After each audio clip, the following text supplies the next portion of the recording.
Hey, what's happening, folks? This is Casey Jewett here. Hello, I'm Brandon Watson. I've been in the brewing industry for about 6 years now. I've worked for Megaton, Ingenious Brewing Company. I've been in the craft industry for the last 3 years. I started at Backview and I've been with Megaton as the sales manager for the last year and a half. I've been a sales rep for Deca Beer Co. for about a year now, and I also run their social media accounts. I'm the creator of a local Houston-made drinking card game called F Your Liver. Welcome to the Beer Someone podcast. Hey everybody, welcome to the Beer Someone podcast. I'm here with Casey. Woo! How you doing, Casey? I'm good, Brandon. How's it going, man? Pretty good. We're here at Mad Llama Brewing. Mad Llama Brewing. Yeah. Mad Llama Brewing. Woo! Awesome. I'm excited to be here. Man, you stepped in last minute. We had a dropout this weekend, and I really appreciate you guys. This is Steven and Arian right here. I called you your correct name. Oh, yeah, that's right, Arian. And this is not my first time at Mad Llama. I came here a year ago, and I got this T-shirt for my wife. Y'all have really nice shirts, by the way. Really cool shirts. That's the old OG shirt. The OG shirt? Yeah. So we came. My birthday is July 31st, and I met my parents and my siblings and my wife and my kids. We all came up here, and y'all were really super kind. And I did trade numbers for you. I was talking to him. I'm like, it's Steven. I mean, it's Arian and it's Steven. And I looked you up, and you were still on my phone. Yeah. So appreciate it. Actually, I think I passed your number along to Chris whenever we were doing the Porks and Hogs Beer Fest. Okay. Yep. Yep. Or Chicks and Hogs. Chicks and Hogs. Yeah. Porks and Hogs. Sorry, ladies. Yeah, that one unfortunately didn't work out on our schedule. Well, we're going to do it again in August. I know Deca is going to be out there for sure. So I'll send you. I know I already talked to Arian about it a little bit. Yeah, just send us some information. We'll get it in. Yeah. Oh, yeah. Love to have you. Yeah. But I'm excited to be here. It's your first time here, right, Casey? This is my first time here. I've been wanting to come since you guys announced y'all were opening. I thought it was really cool that you guys snagged up a lot of the furniture from Ingenious. Oh yeah, which is where I came from. So the stool that we're sitting on right now came from the Ingenious tap room. Okay. Does it still smell like your butt down there? It might. Yeah. I spent a lot of hours sitting on these things. So is it cool when you go to breweries and you see like old things from Ingenious? I think it's really cool because it's a testament to the thing that we like a lot about this is that there's a communal aspect to a lot of what we like. So we also got their tap handle. Dude, I wow. didn't even know that. That's The really flight cool. handles, and then we ended up etching in the Mad Llama on it. Dude, that is great. Because those are pretty unique. Those are made out of a barrel that we aged a beer in. I don't even know what barrel it was. And now it's going to drive me nuts because I know the name of the guy, and he would appreciate it if I could remember it. What beer am I drinking That right now? made those. Oh, we gave you the blonde. Was it the blonde? Yeah. So we call that one our Call Me Blonde. So okay. One of our Mug Club members, we put it out to the Mug Club and said, hey, what should we call it? He said, reminds me of the song by Blondie. So Call me. Okay. Yeah, nice. Okay. I was Sweet. playing Guitar Hero the other day. I did some Blondie. That's what's up. This is really great, guys. Thank you. So yeah, definitely. I guess let's back up just a little bit. So we're at Mad Llama. Where are you guys located?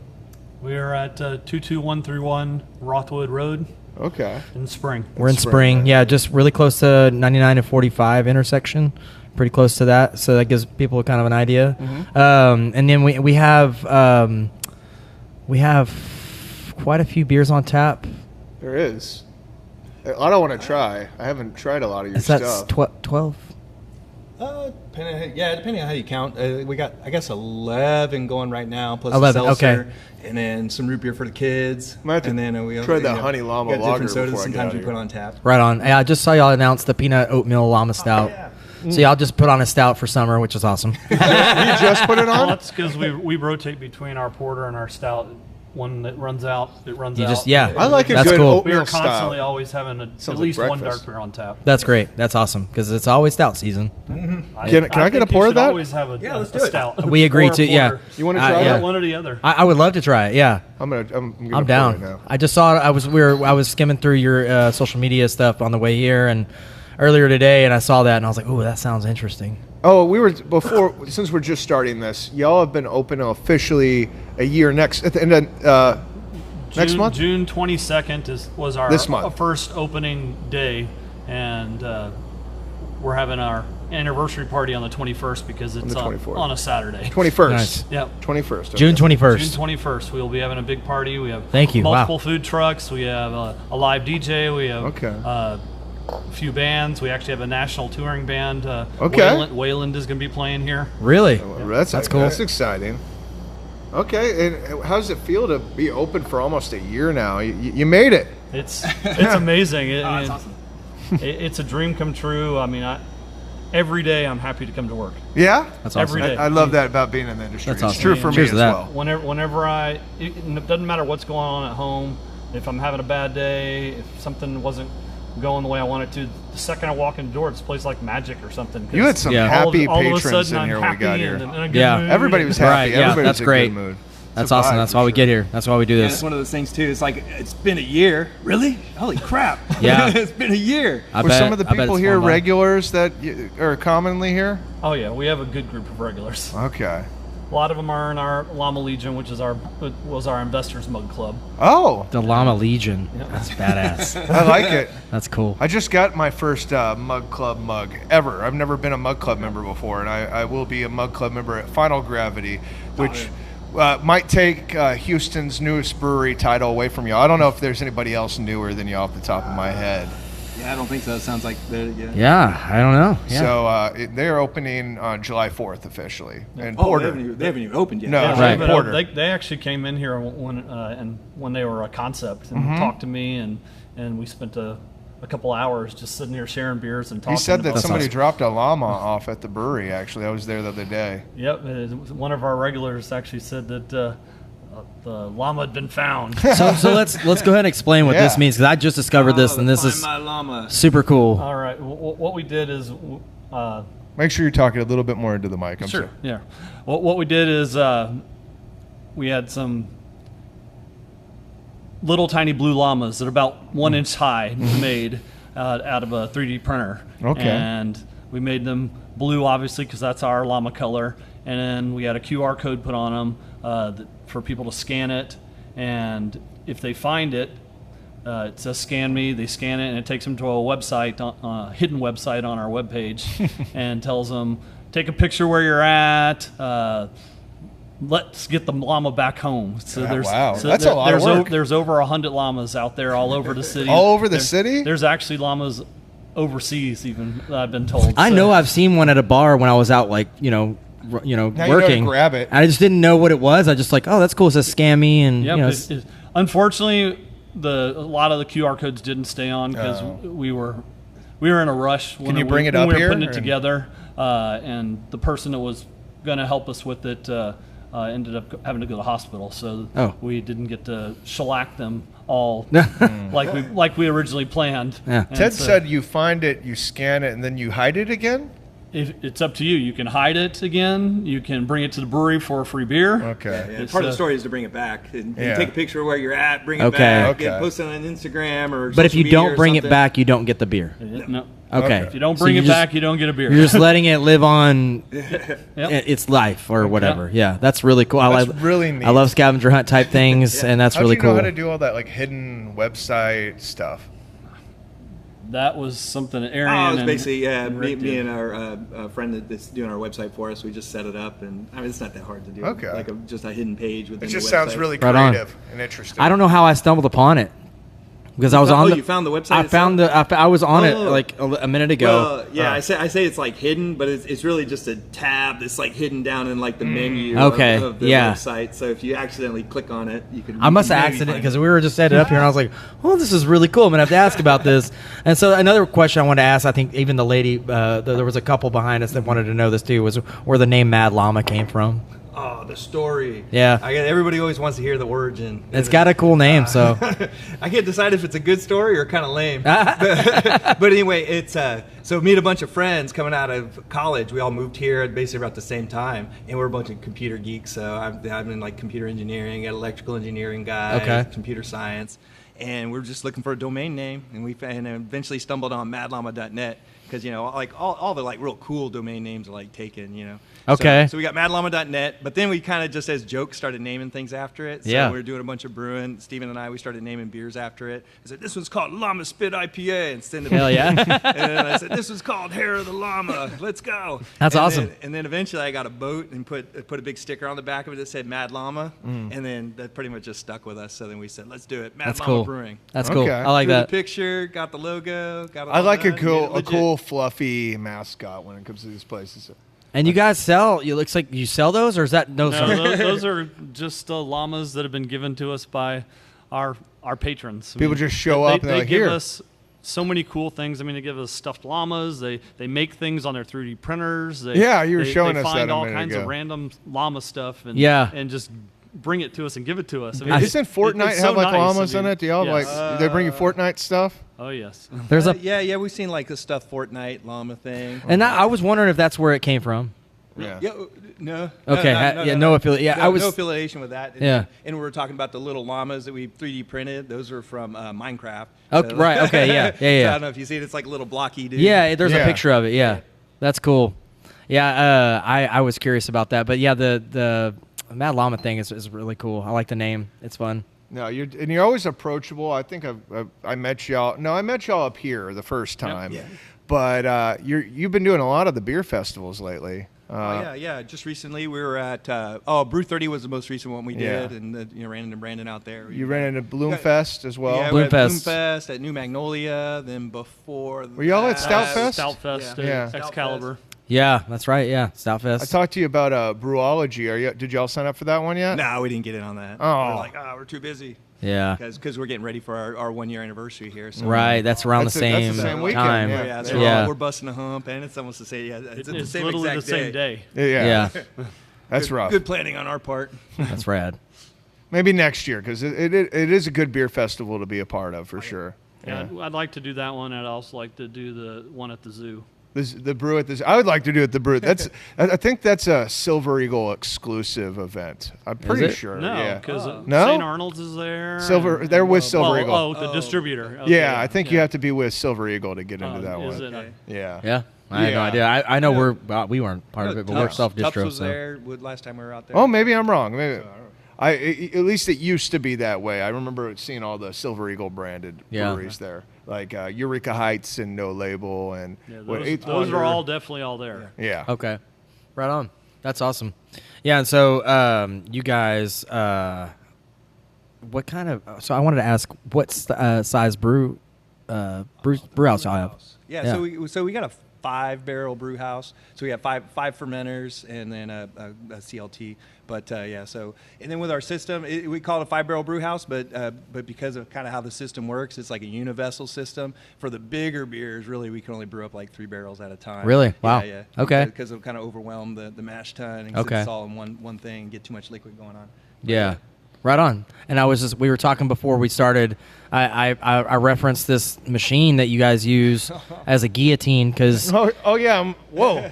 it is heard pretty. you talking about yeah, it's Brandon was setting everything up, and I was like, man, what is this thing? It's definitely lifts things and moves things. But I didn't Wow. exactly know. But go ahead, feel free to explain. All right. Well. So our system it's made by Brewha Equipment, and so it's a place like up in Canada. So anyway, but it's their claim to fame is to have one of the most efficient brew systems and the most efficient floor space, efficient for water. So we can get like our water usage down to maybe like 2 or 3 to 1 if we really wanted to. If we try to really reclaim a lot of water for the knockout and things like that.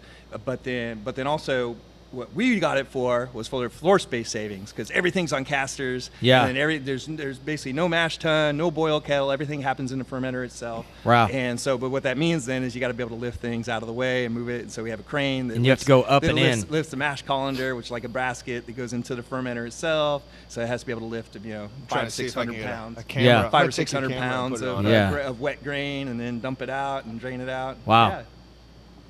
That is amazing. That is That's pretty what- rad. That's what he's talking about. Saving Yeah, y'all a lot it's of. funny when people come in. They say, "This is your brew house?" Yeah, Yeah. Because really, if it's like half the size of a lot of other breweries. Yeah, but it just seems like y'all are But very efficient with what Oh, yeah. space you have. That's super cool. We play a lot of Tetris. Yeah. definitely. But What by is now life you kind of but have. live action Tetris. Yep. I'm sure after you do it for a year, though, you kind of have like, okay, this floor It's real plan simple. works. I mean, it's not hard. Yeah. You good? I'm good. Okay, I just want. Yeah. I had moved your camera to show the system. Yeah. I just want to yeah, make sure all we're still good. Yeah. Yeah, all good. But yeah. So in practice, though, we kind of have like a rotation of we move this fermenter to there. This one's almost done. This one's almost done. This one's clean. This one's ready to go. Yeah, right on. That's rad. Have y'all done a podcast yet, or is this your first one for craft beer? He did the Hot tub. hot tub one. Oh, yeah, Back You didn't want to before- get in the we hot did, tub? We did that before we were open. Oh, We were okay. actually doing an event at Star Sailor when they were still Oh. open. They did a little brew fest. They had 15 different breweries. I think set I up was in- there. Set up in the parking lot. Yeah. And, Yeah. and then On St. Patrick's Day. yep, on Yeah. St. Patrick's Day. That was, Wow. That was when last year, yeah. and it was cool. 2 years ago now. Yeah, I guess it was. Wow. There you go. Dang. And so he did that one, and then we just did another one last week. Yeah, it was with I guess they're called Sneed. It's Sneed. It's called like Sneedcast or something like that. But then they do. Somebody it, told me about They that. do it through like it's like a distribution company, and then they have their own little podcast that they do, kind of I guess as a side thing for their company. But then That's cool. Getting into craft beer to try and kind of get their name out there, but then also promote other breweries. So it's That's awesome. awesome. Yeah, that's very cool. Yeah. That's good. I like listening to the other podcasts and see what they're doing. We're a little bit different, but I'm a fan of the hot tub guys, like and Jake, and they're good. Yeah, people. no, I've listened to quite a few of their episodes, and I enjoy. Yeah, I love. I mean, like this is the industry that we're in, so it's interesting to have people talk about it. You learn a lot from these kinds of things. You learn a lot of things that you wouldn't have otherwise known unless you just went there yourself and asked all those questions. Sure, I'm learning every single time I do one of these podcasts. I learn something. That's the best part about it. Yeah. For sure. Talking Yeah. to different people and their different experiences and their journeys. Because, hey, I want to do what y'all are doing one day. Not right now, but I have prospects, and I think I have so much admiration for what y'all are doing and building up this place. And I saw it for myself when I walked in here. It's been a year, and everybody was happy. Everybody was having a great time, and they're like, "What are y'all doing?" Everybody, a little nosy. As most people are, No, whenever I'm something just like kidding. Yeah. when something like this is opening up, everybody kind of wants to know. It's like we're noticing that with Final Gravity too. Everybody's trying. Are they open? Can I go by? Can I just swing by? I'm like, I'm sure you can if they're there. Yeah, it was actually pretty funny when we were first getting opened.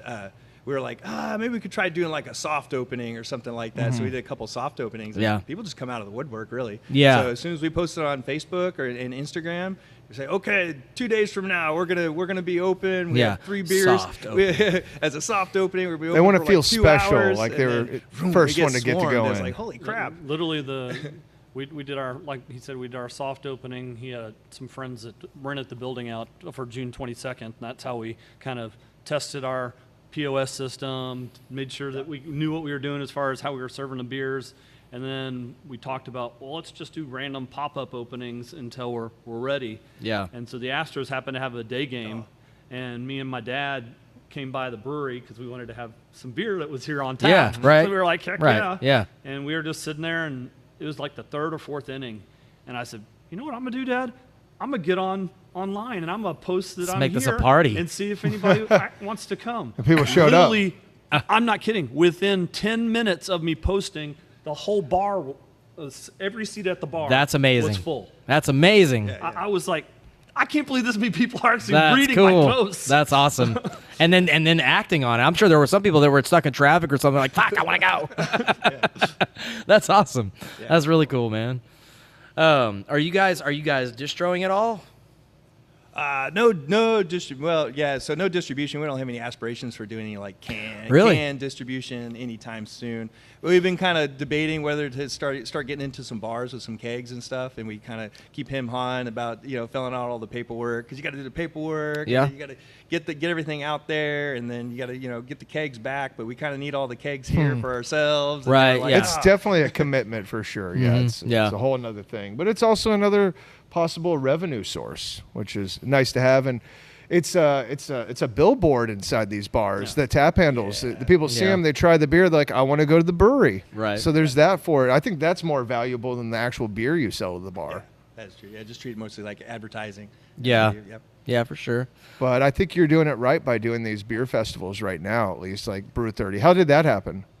Basically, John at Brew 30, he came in here one time, and then he got us in originally with their Christmas fest. So we're out there in December and brought out a Christmas beer and then another beer at the same time, and they had their little vendor thing, and then he just called us up again like a month or so ago and said, hey, we're doing their spring fest or spring vendor fest, and worked us in. So, That's cool. That's great. Yeah, because John out there at Brew 30, they're awesome out there. They're great, man, and they have a great fan base. The people that show up there for their events. They definitely the craft drinkers in Cypress in that area, yeah, showing up at they Brew bring 30. some people out that are awesome people.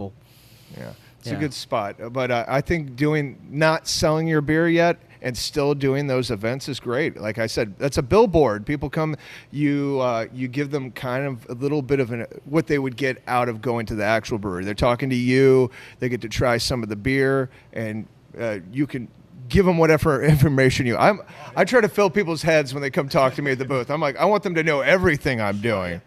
So I take advantage of those opportunities, and I like to see that even though you're not doing distribution, you're already aware that those are things you need to do. Mm-hmm. Oh yeah, definitely. Yeah, so we get a lot of word of mouth from it. So we've had people that came in. My friend told me about you guys because you're out at Stout Fest. So here we are. Yeah, and then once they get here, then we get them hooked. Yeah, absolutely. Yeah, that's great.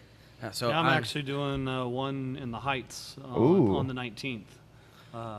It's Brew Walk. It's a Brew Walk. Yeah, they partner you up with different local shops, and all the breweries are going to be set up either inside or outside the shops that they're partnered with, and the people walk around the Heights area, go into the different breweries and into different stores. Who else is in that one? You're not in that one, are This you? isn't the same thing as Walk the Vine or anything like that. That might be what it's called. I was trying to pull it up real fast on my phone. I don't know. I've never been in anything like that. That sounds interesting, though. The only reason I know anything about it is because Crisp, where I used to work, was involved in Walk the Vine, but I don't know if that's the same thing you're talking about. It sounds like it.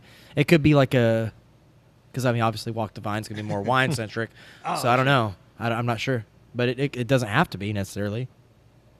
Plus, those events morph over time. You know, they kind of change over the years and they add stuff. So yeah. Now, it sounds interesting. I'm curious to know who else would be in that one. Probably more people from the Heights. Yeah, maybe. You were hit up about anything like that? I was for the thing, but I don't know if it's the same date. So that's why I'm thinking it might be two different things that we're thinking of.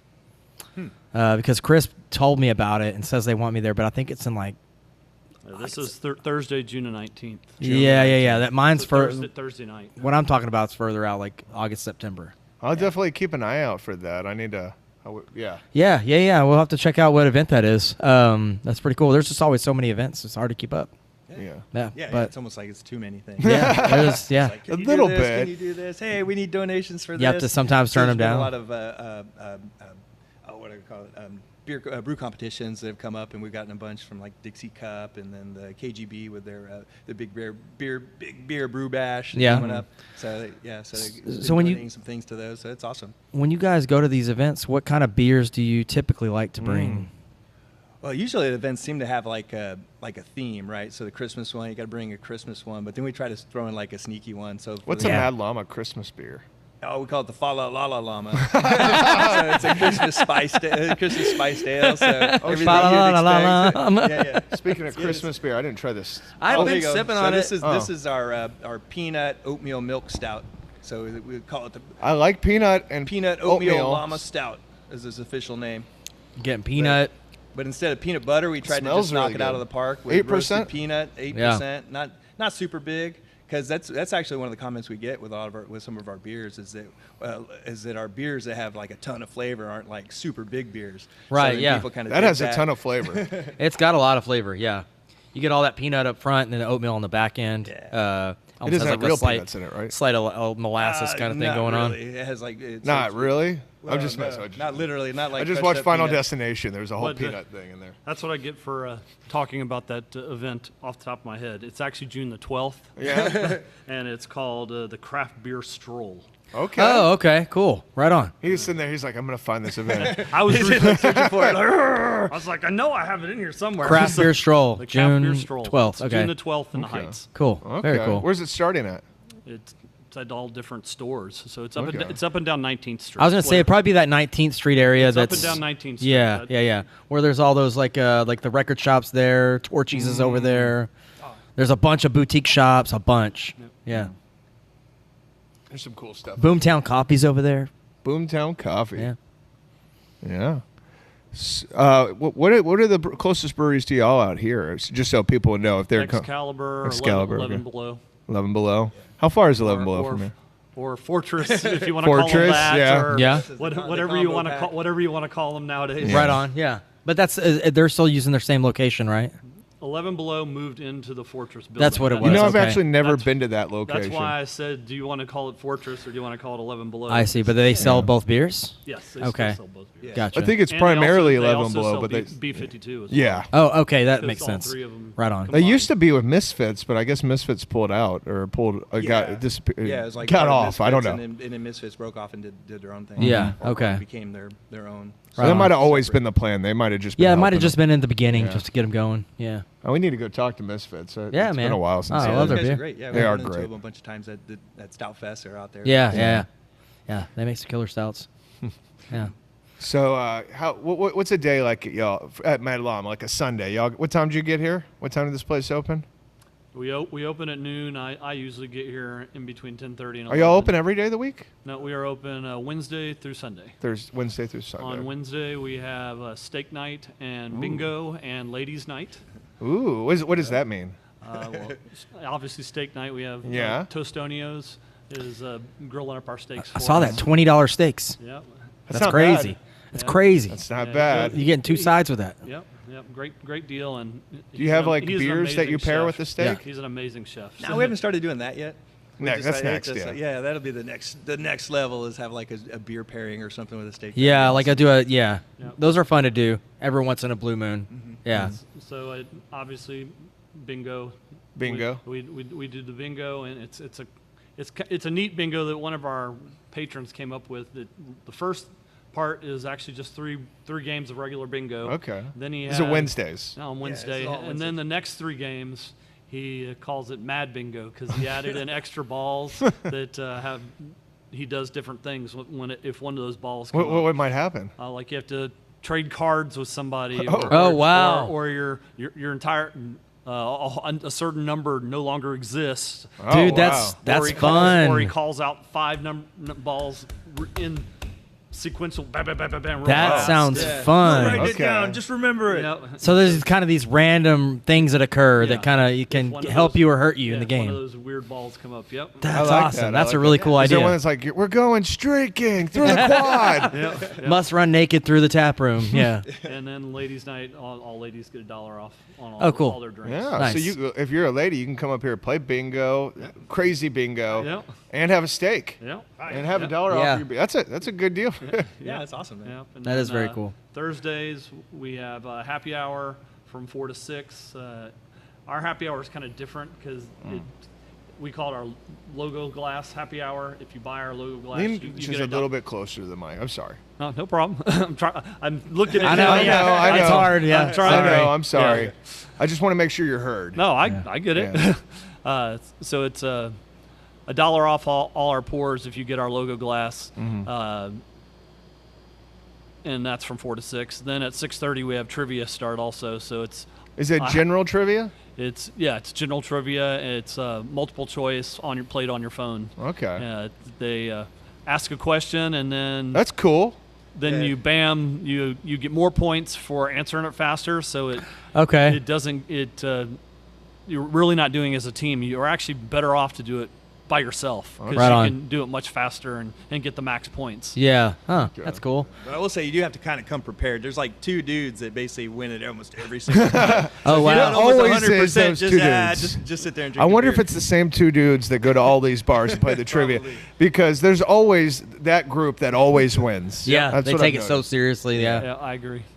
And then Fridays we just are open our normal times, and we have our food trucks. And Saturdays we're open from 12 to. Are you gonna have a variety of food trucks out here? We have 14 different food trucks that. Wow, that's a lot. I rotate through right now. Yeah. I noticed that y'all had some pretty cool options. Yeah, and I'm really proud of the group of food trucks we put together.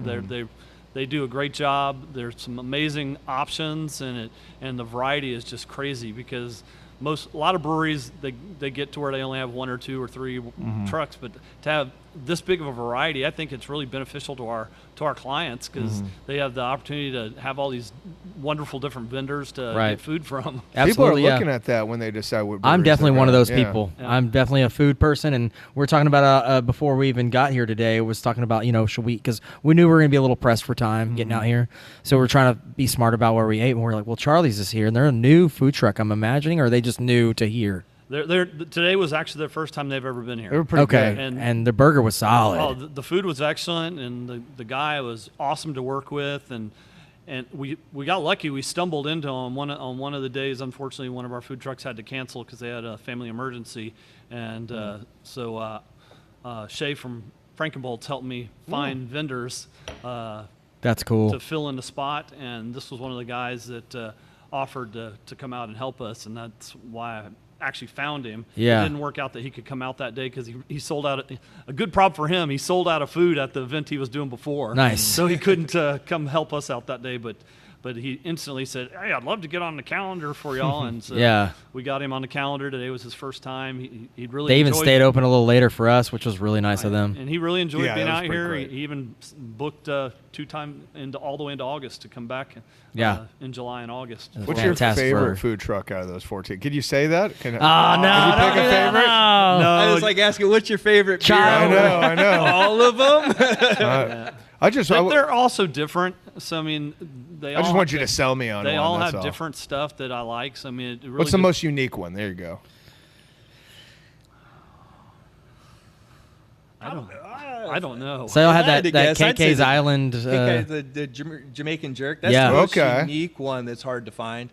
And Yeah. then the most Tostonios is pretty unique Yeah, too, because that's yeah, Puerto that's Rican. true. Puerto food, Rican, so- yeah. That's cool. So that's Sounds like I need to come out here and try some food trucks. got it. I mean, and then we have some amazing food trucks. I mean, Yeah. it's just it cracks me up that we have so many and they're all so good. Yeah. And I'm always like, oh, your food's so great, and they're like, Yeah. oh, you're just telling me that. I was like, no, your food's really And you get I can see excited. why you're excited to come here every day. You get excited about seeing them on the schedule. I know I do whenever, because I help book the food trucks at DECA, and so I'm excited. Like when certain trucks are there, I'm like, yes, once I was there, I'm gonna go eat. Yeah. Yeah, I could get some good food trucks for sure. They all mean Yeah. a lot to me. I mean, I literally take. I mean, I know it's kind of stupid for me to say, but I really take it personal on wanting to help them sell food as well. Absolutely. Because if they don't have a good day, I feel bad. I want them to have a good day. You Right. want them to keep coming and I want to go be out of here. my- Yeah. I go out of my way to, come on, guys, we need to get some food. We need to sell some food. Come on, Yeah. go out there and buy some food from these people. That's great. It's Yeah. awesome food. You're missing out if you don't get this. Yeah, we got to Right. work together, all of us. You talk about all the different events y'all are doing here at the brewery. You got all the different food trucks. That you need the synergy between those things to make this all come together and to perform the magic that it does here at Mad Llama. Yeah. I think a lot of people that are into craft beer are into food. I think it just Yeah, kind of sure. goes hand in hand. And we've had, like I said, we've had several food trucks that have stepped up to help us in different things. I mean, when we do random weird openings, because we do spot openings. Just I feel like being open today. So then I'll Like a random Monday or yeah, something? random Oh, okay. Monday. Yep. Nice. It's usually around like a game or something like Okay. that. Oh, I 'cause see, it's yeah. Like, there's like a cool, like, the big game is on tonight. Yeah. Kind of like when before you opened, it was like you just want to invite people. So I imagine y'all are here every day of the week. Probably, right? Like making beer and stuff. Mondays is kind of our off day. Monday, I would okay. say, but then we're busting a hump on Tuesday, brewing on Wednesday, getting ready for Thursday because we picked up some beer servers. So 2 ladies, they said we'll do it. We'll take over Wednesdays for you. That's And then nice. So on Wednesdays, me and Steven are actually in the brew house doing all kinds of things. That's cool. Well, everybody needs a Clean up- rest clean up day. the So Mondays is the rest Are y'all day. in here working sometimes when you're open? Mondays Oh, yeah, yeah. usually Yeah. I'm That's here awesome. cleaning. Oh, okay. So so work is still happening on Mondays. Yeah, generally I'm here cleaning where I'm. Oh, yeah. I do a lot of the admin stuff well, though that's on Mondays also because that's whenever I am contacting the food trucks and building out the schedule and that kind of stuff for that type of stuff, looking into ordering. That's true. Can I ask a little bit about y'all and how y'all got to know each other and your relationship and how this happened? Oh man, I don't know. The story's pretty easy, I guess. So we're brother-in-laws. So Okay. our wives are sisters, and so of course when we got married, me and him, we didn't like talk to each other for probably at least the first like 4 years. We like bumped into each other. And now you want to Like brew at Christmas together? again? It was just like we bumped into it. Hey, how's it going? Hey, how's it going? We'd see each You other again. Yeah, we'd see each other at like holidays, and Yeah. we'd You're like that guy. what's up? Then Then we which one played was soccer married in against first? And then we played Oh, soccer yeah. against each other. Which one was married in first? I was married first. So you're like, this guy, he's not going to last. Who's the new guy? And you're like, I'm going to take him down in soccer, I guess. You get competitive in soccer? Yep, and then because I played for one of my works, one of the jobs I had, we had a work team, and then him and my sister-in-law actually played on a team that we played against. Oh, wow. So it was awesome. interesting. Yeah, but then eventually it was like, hey, do you like beer? Because I started home brewing before. Well, I guess he's the original home brewer with the Mr. Beer, and then Oh, wow. And then when I was doing brewing, then I said, hey, you like beer? You want to come try something? And then he Yeah, I came over, brewed he once. He said it was terrible. I said, "Here, Really? try this." Yeah, I was like, God, I didn't know what I was doing. I made this beer, and we drank it, but oh gosh. Aren't those little barrels? Weren't they plastic? Yes. Oh, you're one of those. I think it just had beer sprinkles. You poured it in the top, right? Yeah, or was it extract? It Or- was like a can Yeah. of goo that Yeah. you poured in with it. That's hilarious. I mean, I wanted one when I was in my 20s, so I mean, it's Yeah, I the get I it. see him at They look Goodwill all awesome. the Yeah, time. it looked fun. So how did that turn into this? Oh, well, so then the escalation of things. So just like any good home brewer, okay, I have a pot. Time to get you guys some conicals. Time to get a bigger conical. And so him and I, we started brewing that. And then one kegerator turned into 2, turned into 3. And then eventually in my kitchen, I built in an 8-tap beer tower into my countertop. Wow. And that pretty much. While my sister-in-law was out of town. Oh, needless so to she didn't say. know. do it on the down low. She came home and said, "What did you do to my kitchen?" Made it better. Would you like a beer? That's Now, hilarious. he was smart about it, though. He removed her granite counter and kept it, got a different granite counter, and cut the holes in that one. So he still has the other piece of granite that he could put it back if he had to. Just in case. Yeah. Did it ever get put back? no. Oh no! Yeah. She actually kind of liked it because before that it was just kegerators like in random places in the kitchen, Right, now it dining has a- room and stuff. So she's like, "That's way better." Yeah, exactly. It's nicer. Yeah, When did that's a y'all cool know setup. you wanted to start a brewery, though?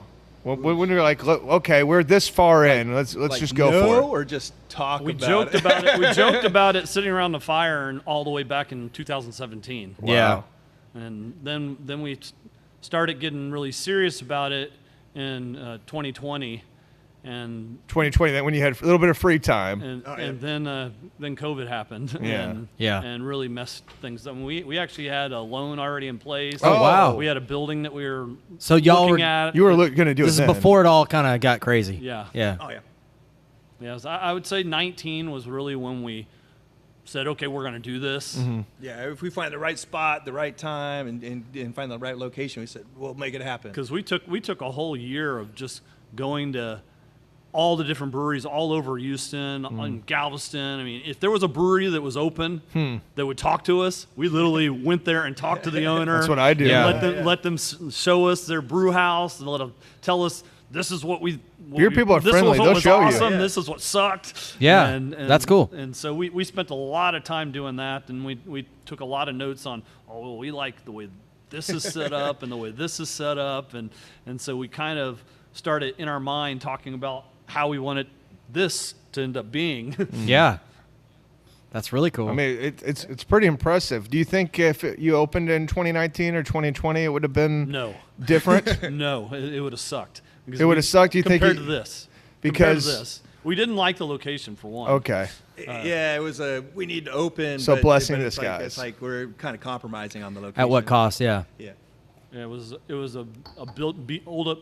We never really wanted to be in a strip center, and it was going to be in a strip center, and it was a lot of work in progress building and that kind of stuff. So this was a blank canvas. We were able to do exactly what we wanted, how we wanted it. Yeah. So, They give you more Yeah, this time. place was only half built when we started getting our stuff set up in it, and so we were helping the owner design it out. Say, hey, we're gonna need a sink here, we're gonna need that there. So it Are y'all wasn't- close to here? Wasn't like retrofitting anything. he lives 5 minutes one direction. I live 5 minutes the Oh, other okay, direction. perfect. Yeah. That's great. That was the other requirement, is because since we both have day jobs doing other stuff. then- Okay. You still in have order day to- jobs? Oh yeah.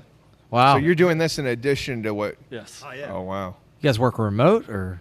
I own a DJ company. Okay. do weddings, private parties, corporate events. I've been That's awesome. a professional DJ since 1988. Wow. I've had my own DJ company since 2001. Wow. I would have liked to have seen that. I'm just a DJ in fake the 80s. DJ. Spinning Yeah, my DJ vinyl, C-note is, spinning vinyl and scratching. Feel like an carrying imposter. Crates and crates of records. That's badass. Oh That's cool. You ever do it here? That was yeah, like should totally do that. We've played here. Yeah, I mean, one of my DJs is we had a That'd be birthday cool. party that wanted a DJ, and so I brought out equipment and. I'm gonna take your card before I leave. I never know when that you would be need a really DJ. cool. So I noticed you guys have an upstairs loft area too. Yeah. And so is that just an extra space for people to hang out? Is it a private area or? Yeah, pretty much. So both. Yeah. So it's expansion space for when somebody doesn't have it like rented out or somebody hasn't taken it over. So we've rented it out to people for receptions. Like yesterday, we had a graduation party there, and That's they cool. owned So it's it kind all of a day. private little area Yeah. up there. Yeah, That's we've nice. done Otherwise, everything up there. People have done draft parties up there. He said, just get here. Nice. You get here early and take it over. It's That's yours. cool. That's We've what's had- up. We've had poker nights up there. We've had bachelorette parties. We've had bachelor parties. Cool. I mean, we've had a lot of sporting watch parties. Do you for guys different- charge or is it just kind of first come first serve? If they want to, we let it be a first come first serve a lot of times, but we do rent it out. It's $40 an hour, 2 hour minimum. Oh, wow. If it's you not want to be like bad. guaranteed. if you for want to it, be yeah. guaranteed, we want this space and Right. nobody can. Nobody can go up there. Yeah. Yeah. Yeah, I think the first time I came up here, we ended up over there, upstairs, and hanging out. Right on. Yeah. Yeah, my kids were running around, so it kind of Yeah. made it a little easier for us. Yeah. And then, to be honest, too, for our size, we pretty much need it too, because Yeah. when we get packed in here, it kind of there's a lot of people that could get kind of just Yeah. What's the standing capacity in remotely, here? So Right on. max capacity 49. 49, yeah. Okay. Is what their occupancy says. But if we have the door open, we can get people overflowing outside with picnic tables. I was and going to stuff ask like that. So you have a bay door that you can open. Oh yeah. And then we generally have that open if the weather's not hot. Right, yeah. So we're living in Texas, so more than half the year the bay door is gonna be closed. And you have space out there where you can drink. Oh yeah. Yeah. It feels That's really awesome. nice in here. Like the air conditioning feels great. Oh, that was actually it was in our business plan. We need Yeah. a place we want an AC, because Yeah. when you go to breweries, I mean, it's cool that you can sit outside, but sometimes it gets so hot. when Sometimes you're it's out there and you're, like, overwhelmingly roasting. hot. Yeah, you're And trying to so we're enjoy- like, we're for yeah. sure going to get the AC, be able to close the doors when it's like mega hot outside. And Yeah. so far it's been working out. I think it to be honest, it gets people in here, and I think it gets them to stay a little bit longer than Yeah. they normally would. I would imagine. Yeah. You know, Aaron, we talked about what he did before that, and I guess you're both still doing it. I just wanted to. Oh, I got curious. skipped. Yeah. I work in IT. So I do software development. Write software for the energy industry. And Okay. but that's my day job. He's working. So I can work remote, but mostly we're supposed to go into the office. I And see. so that's why I say kind of all week. He's doing a lot of things at the brewery, and then yeah. I'll show up a little later and say, all right. Are y'all we'll both see you full time? and so funny. he's Mr. Keg Cleaner, and then I show up. All right, got all the kegs done. Nice. I see. That's by far the grunt work. Yeah. Keg cleaning. He's yeah. automatic keg washer. By I think default. he's driven by AI. I think AI will clean kegs later. Eventually, it's gonna happen. Oh man, that'd be a pretty penny right now, I'd imagine. So y'all are both doing both of those jobs full time in addition to this. Yes. Oh yeah. That's a lot. Do you have any free time? I don't sleep. Yeah. No free time. We basically just go from one job to the next. I'll show up in here in my regular office clothes, and then go in the bathroom, change, and say, all right, time Yeah. to get to work. I love Nice. it though. But it shows how much y'all want this, and that's Oh awesome. yeah, it's awesome. Yeah, I wouldn't do anything different. It's Yeah. like by the end of the day, you're like, oh. Right, Then yeah. lay You need that down. rest. Yeah. But the whole time, it's like great. Very cool. Very cool. So, what kind of? So you have switching back to beers. Oh yeah, The beers. yeah. You have Yeah, we do make beer. Remember? Yeah, sorry, I wanted to. I got no. I wanted to learn about y'all, but I wanted to learn about you guys too, but I also wanted to talk about your beer. So one question is, what kind of beers do you have on tap and available for people to come drink? And then what kind of beers do you like to brew? Is that different from what you do brew based on market and what sells and things like that? Oh, sure. So one of the things that we're trying to do is brew beers to style, and not really. So we don't really have very many beers that are like flavored this, flavored that, in different, like, desserty type beers. But we do have is a bunch of beers brewed to style. So we got like an American light lager.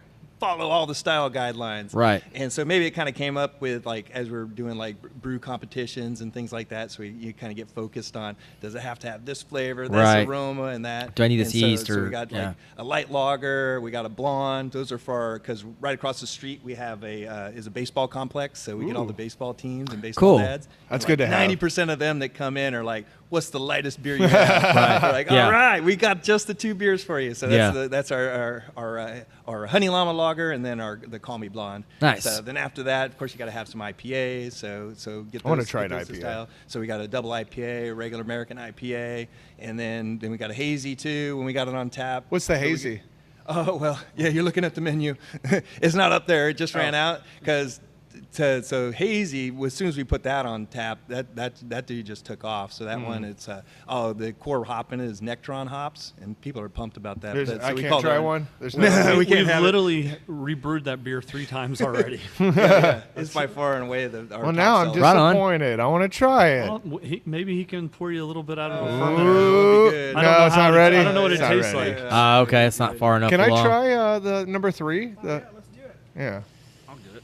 Oh, you got it. Go for it. I'll try You the- talk about All the right, beers. So the next up. I'll try the same. So they're gonna do the number 3, which is our 6 Llama IPA. So this one is brewed with 6 different hops, and don't ask me which ones. I just follow the recipe.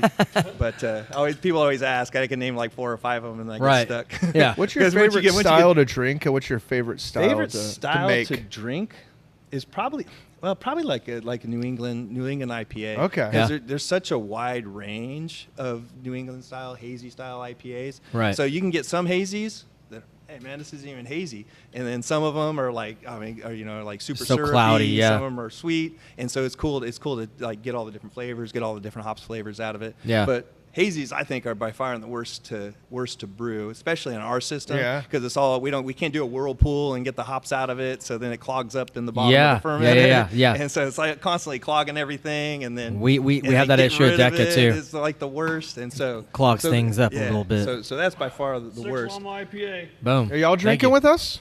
Oh yeah, I'm in. Let's go. Give me the same. And then the coolest ones to brew, I think, are like the Belgian styles, because I really love like the Belgian People styles. love making Belgian Yeah, style. Yeah. I mean they're really easy to brew because there's not much hops in them and stuff. But I love how once you get the yeast in it, and then the yeast really kind of does its magic. And Yeah. kind of that's where you get most of the kind of Belgian kind of flavors. That's from, cool. Especially like Tripel. Do you have a Belgian on tap right now? Does. That's why I was bringing it up. So our Belgian that we have is a Tripel that we started it. We brewed it a while back, but then we split it in half, and we put half of it on a gin barrel that we Okay. got. So across the way in our same parking lot here, there's a distillery. It's Avanac Distillery. Really? Yeah. So it's actually cool. So when we Really found cool. this location, we were like scoping it out, and they were just moving in, and they were like, "Hey, what are you guys doing in here?" "Oh, we're a distillery. We're opening." We're like, "Oh, so are we." Yeah, they're not far And from so y'all at it's all. like so it's been actually a pretty cool kind of synergy. Y'all So trade them peop- beer for liquor? Oh yeah, we traded them straight up. Yep. And then Cheers, beer, and then guys. we done traded beers for. What are you drinking, by the way? I'm drinking the ESB. Yeah. Okay. And then that's another kind of style guide. So we kind of running through some of the different English beers, and those are actually pretty good.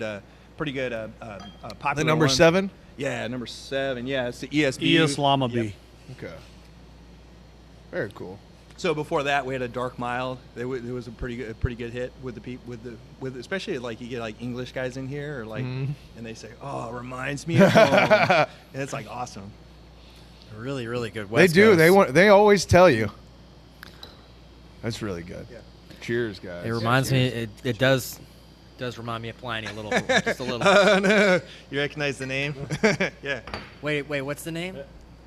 Number two is the Elder, actually, and that's our homage to Pliny the Elder. But also part of the story too. It's really one of the oldest ones that we brewed. So it's kind of a dual entendre. Yeah, gotcha. Yeah, okay. Kind of homage to Pliny, but then also it's the eldest of the llamas. That's awesome. I mean, It was actually the first beer that we brewed together. Okay. Right on. That's great. That's awesome. That's a cool story behind that name too.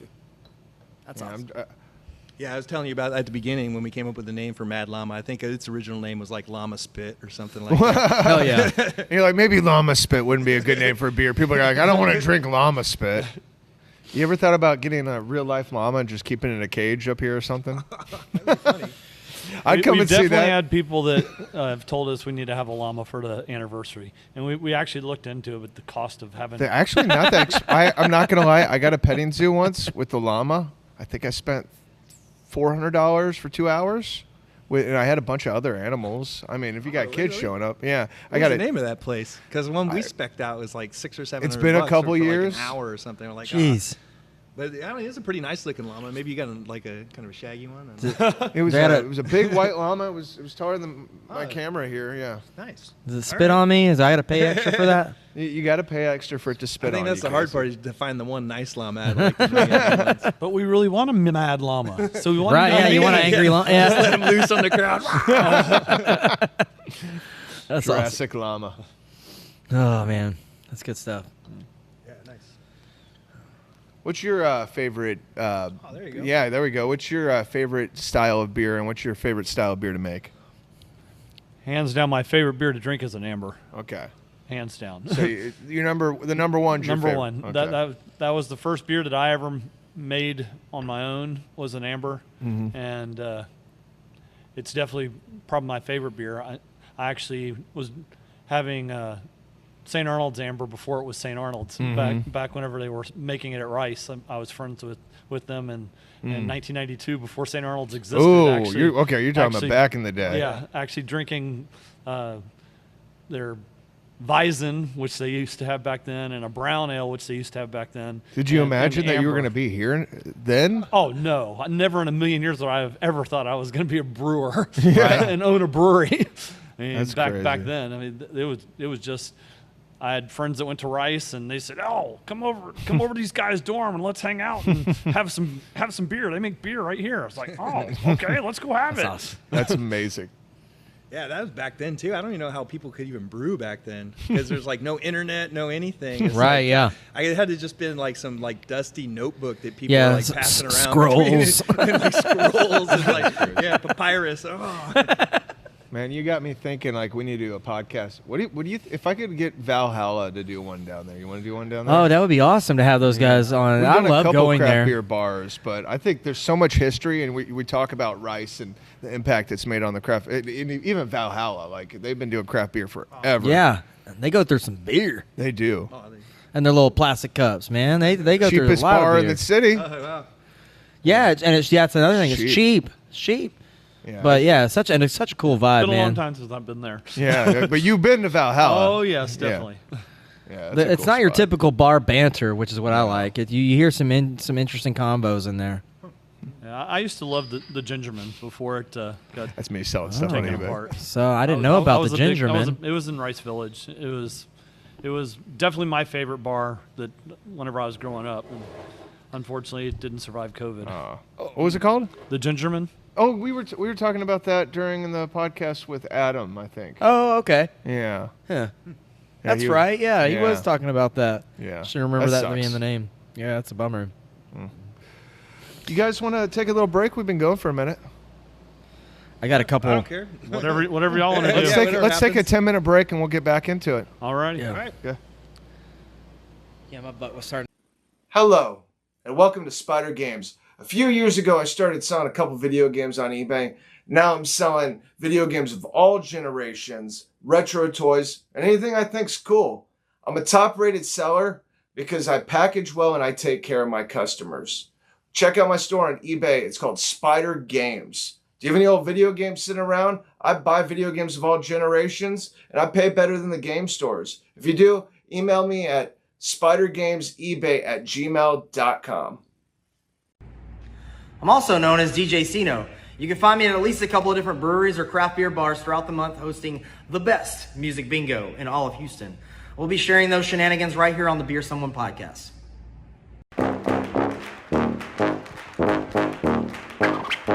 F your liver, the game that will have you salute the general, and then say the alphabet backwards, and then elect the president, and then bust a move, and then throw a ninja star, and then shoot your finger gun, and then roar like a T-Rex, and then freeze like ice, and then karate chop, and then bust a rhyme, and then bet on a horse race, and then spell supercalifragilisticexpialidocious, and then make your buddy laugh. Don't touch the ground because the floor is lava. Tell a story. Read my lips.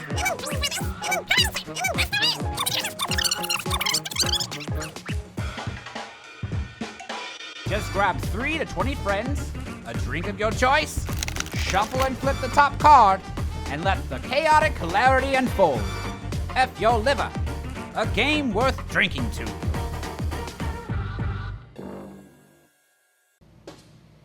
We were, you know, between the breaks and doing these podcasts, we're back now, by the way. In between doing the breaks, we always have little private conversations just talking about the podcast and stuff. And I just wanted to ask Casey, after doing this podcast for this is number 9, Mm-hmm. how do you feel? Like, how do you feel we're doing?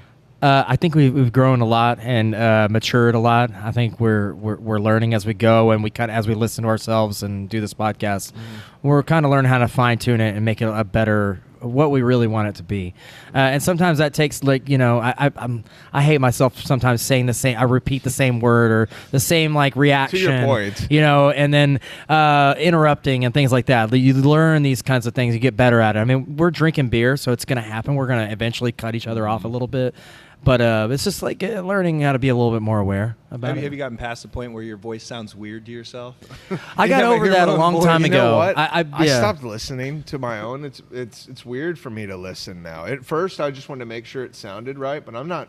I listen to the podcast a little bit whenever we're putting it, like, we're editing it and we're putting it out there. I listen to pieces of it, but you're mostly getting the conversation for the most part. We're not really taking things out in any way. As far as my voice sounds, like, I'm used to hearing it because I played in bands for a long time, but also like I feel like there's occasionally this little moment where I might say something a little cringy, and when I hear it later, I'm like, oh yeah, I don't want to hear myself. I say a lot of cringy things. Or if I get overly excited, which I do often get, I like to get excited, so I get overly excited. I'm like, I'll listen later, and I'm like, we're talking to cool people. Like, I get really excited. I'm like, wow. I'm like, it's like they said yes, and we're recording, and it's like, it's exciting. Yeah, it's fun. Yeah, no, because I enjoy this as a part of the, you know, one of the things about the craft beer industry is just being interested in what you guys are doing, what brewers are doing, what people that own breweries are doing, because everybody's very community driven, and that's one thing that we find. I think one of our main focuses is the community driven aspect of it, wanting to be a part of these festivals and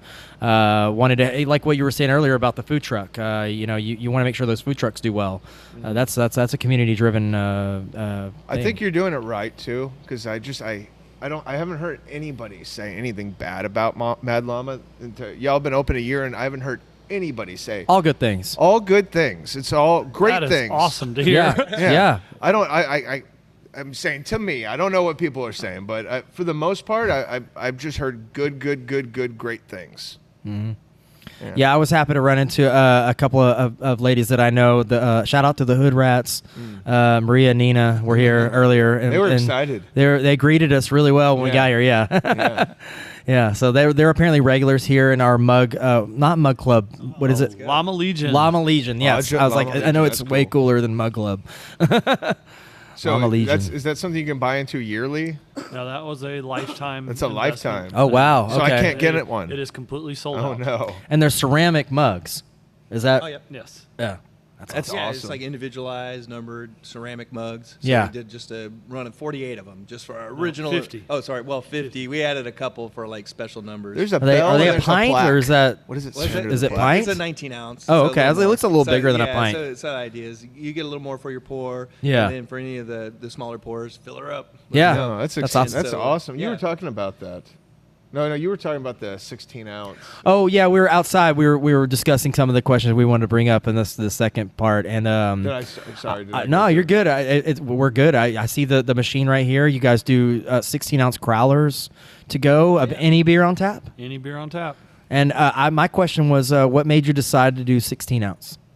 Yeah. Instead of like the regular big 32, crowler. which is what a lot of people do. Yeah, so it came down to when I get a crowler, it seems like 32 ounces is like way too much. Correct, And yeah. So it's always, so we said, oh, we'll do the 16 ounces, and if you want to, go for it. And that's kind of what I assumed that would be the answer, but I find it's interesting because so many places do the 32s, and then Megaton does 500 mils, like the short stubbies, but they're the same width as the 32s. And when we have to-go beer now, just want to put that out there. You can actually get like a 4-pack of something. You Yeah, have yeah. like walkouts and like refrigerators, grab and goes. Yeah. We just started doing that, so. right on. Oh, wow. Yeah. What took you so long? Yeah. We've been like, oh, we should do it. I think the little As soon as grenades are somebody cool. Somebody comes in and says, I need a 6-pack of crowlers to go. Like, Oh, crowlers. But- So, no, well, you said you have the walkouts, but we want to put in a fridge so people, if they want a 6-pack, just y'all go grab it out of the fridge. I wish Yeah. it was. It's It like a is big behind the sit bar. back. I wish it was something off to the side, Oh, I like see. like old Urban South used to have. Yeah. I like the way they had their coolers, where you just go grab a. You can just kind of walk up and grab it Yeah. yourself, kind of window shop on your own without having to tell them what to grab you or Yeah. something like that. Yeah. Yeah, I know like Excalibur has that. They just have their fridge out in the front. So Yeah, you can find look this, at the you grab it, can, go. read all the little stuff on it. Yeah, I just so do you guys? So you don't pre-crowler or anything? You just make it to order. As ordered. Yeah. Straight anything off the wall. Yeah, no, I love 16-ounce crowlers. I think it makes sense. I remember way back whenever craft beer cellar in downtown Houston was doing 16-ounce crowlers. It was the only place I knew of that did that, and I was just like, oh my god, this is perfect. Because to your point, like if I get an 8.5% or whatever, just a high ABV beer, Just committed myself. I'm commit. Yeah, and I don't want to waste all that. So No, yeah, that's great though. That's perfect. Yeah. That's all you really need, all you need. for sure. Even if you're sharing, I that's might have plenty. to get one on my way out of here, actually. Yeah, We'll you do it. should get some. My crowlers. wife, I told her I was coming to Mad Llama. She's like, I want to. This is her shirt. This is her. Like I said, we grabbed it. I don't buy myself shirts from other breweries anymore. Being in the industry, I feel like I shouldn't wear. And I've changed my mind since we started doing this podcast. It's like, you know what? Fuck it. I'm gonna wear other shirts. I got the Megaton hat on, but no, it's a really comfortable shirt. You said this was one of the OG ones. Yep. Oh yeah. Yeah, it was one of our first runs that we put out, and then since then we got a lot of input. So one of the biggest things we added was the location. You got to tell everybody wants to know where your brewery's For at, sure. and they want to say what part of town because you got to Right. represent. So Yeah, you Spring, do. Texas here. Yeah. Yeah, absolutely, you do. Yeah, we've been talking about with the north side, representing the north side, and Yeah, we absolutely. need a beer bus on the north side. We do. We do have a beer bus. Yeah, and I was they going to say. they actually were on their We need rotation. to City brew get the phone tours. number. City brew tours. Yeah. Let me talk to the They guy. go to here. They go to 11 Below. They go to Elderson. That's a good lineup. And they said they're getting ready to try to add in You got some Excalibur. great breweries close. to Decca's on that list too. Apparently, we have a special Yeah. pitcher for their people. We Yeah. have that. Yeah. Yeah, because their trick is you fill up a pitcher and then they come out. Everybody gets their taster glass and they just pour their own. But you Oh, I only have love to it. pour off the I wanna pitcher, be which on is one of those pretty tours, smart. So I need to talk to somebody because you got Final Gravity out on the north side now that's opening up in the next couple weeks. Soon, very soon. Very yeah, soon. very excited about them Backview's opening. great. I love Backview. And then Decca and Megaton. That's 4 breweries within a 5-minute radius See, from each that's other. perfect. The same way the beer, they're all right here. I mean, Yeah. Yeah. Elderson's right down the street. I want to do that Excalibur's brewery right tour. down the street. Right. I need to yeah. go on 11 one. Below's right down the street. Yeah. It's like perfect because it drags people out. You can't tell how many people come in and says, we're doing a tour today. Yeah, it's like, they're it's hitting them just like- all. It seems like it's always couples. Yeah. They come out and they say, oh, we did this brewery, this brewery, this brewery, and then we Yeah. go home. That's So cool. shout out So to it's them. awesome What's to the get- guy's name that does that? Do you know? He was at Bloom.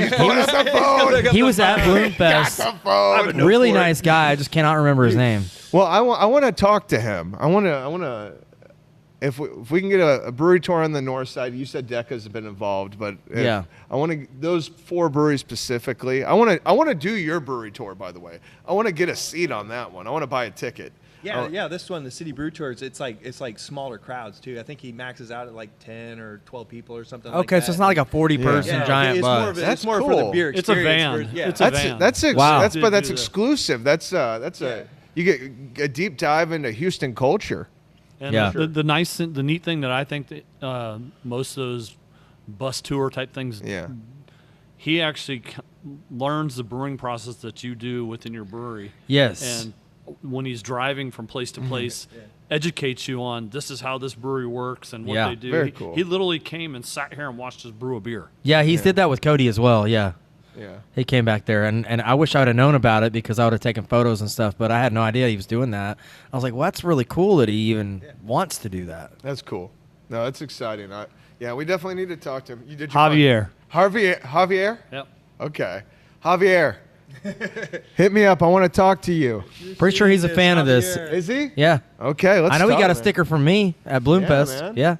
Let's do You something, can find him on man. any of like the social media, anything. Just look up the City Brew Tours and Yeah. He definitely does a lot of social media stuff, a lot of Instagram. Yeah. He's on there posting a lot. So He does cool posts, too. He does do good posts, yeah. He knows how to do the I might social already media, be yeah, following you're him. right, I he probably does. already am following him, to be honest. Yeah. Probably, because I kind of just follow everybody. Right, Oh, yeah. you're one of those. Yeah. Well, no, everybody within the scene. Like, yeah, sure, I want to know what everybody's doing. But yeah, I got F Your Liver here. Y'all have never played F Your Liver? I've never I've played never it. played F. I was telling y'all a little bit about it. Like we've been involved in the scene for a long time. That's how I got into craft beer, and then I just popping up the booth at places like Ingenious. That's where I got to meet Casey, and it's funny that we were doing that back then. And now we're doing this. Yeah. it's Never would have thought. Not like just a couple years you ago. guys haven't been like best buds forever or No. something? No. We've always been friendly. Yeah, always. He was Yeah. at the top of my list for calling for vendors at our markets, but Yeah. beyond that, really, no. We didn't really He was hang the out. first person I thought of though when I was like, let's do a podcast, and I hit him up. It was funny, man. Well, I had started doing sales for Deca, so we were seeing each other out at the same bars and places that all the reps kind of hang out at, and we just had a lot of good conversations. And then he asked me one day, and I was like, "That sounds fun. That sounds like something." I think that I've always wanted to be more put myself into the middle of the mix of things when it comes to this scene because I think it's a great community. When did you guys actually get started? March, April. What, the podcast? Yeah, the podcast. When I did you think guys we kick recorded off the first podcast? one with James in January, or was it February? Oh, was it? Oh, it was A little- February. just a That's little over a right. year. February. Early Or February? This year? This year. Oh, Yeah, wow. yeah. Oh, February. No, yeah, Mega- we're still super mega new. new. Oh, okay. This is our 9th podcast. Yeah. So we have a couple booked. So I think we're booked out to like 15 right now. Something Yeah. like that. We're doing the next one with Galveston Island in Galveston, Oh, yeah. which Yeah. is going to be the furthest we've gone for one. That'll be with Leo Longoria. He wanted to do one. Leo's awesome. I think he listens to every episode, and he had a podcast of his own. It's Yeah. going to be really, it's going to be a fun experience, especially out in Galveston. I might even hit the beach that day. Are we doing that on Father's Day? Nope. No, so we No. need to move that. Yeah, it got moved. It Who- should have already been moved. I don't know if it got moved. We'll I figure it we out. need to get in a chat with Leo and talk Yeah. to him because Yeah. we've moved that one a couple times. Yeah, I ain't doing shit on Father's Day. I know. I'm a father. I got to go see my I father. mean, Leo already said he does not leave his house on Sundays. But he said he agreed to the Sunday podcast. This is our first Sunday. We Did he? usually do these on Fridays. I don't know. I don't know. Sorry, we're getting All distracted. right, let's F your liver. Let's F your liver. Let's F yo. Everybody liver. has a beer, right? Nope.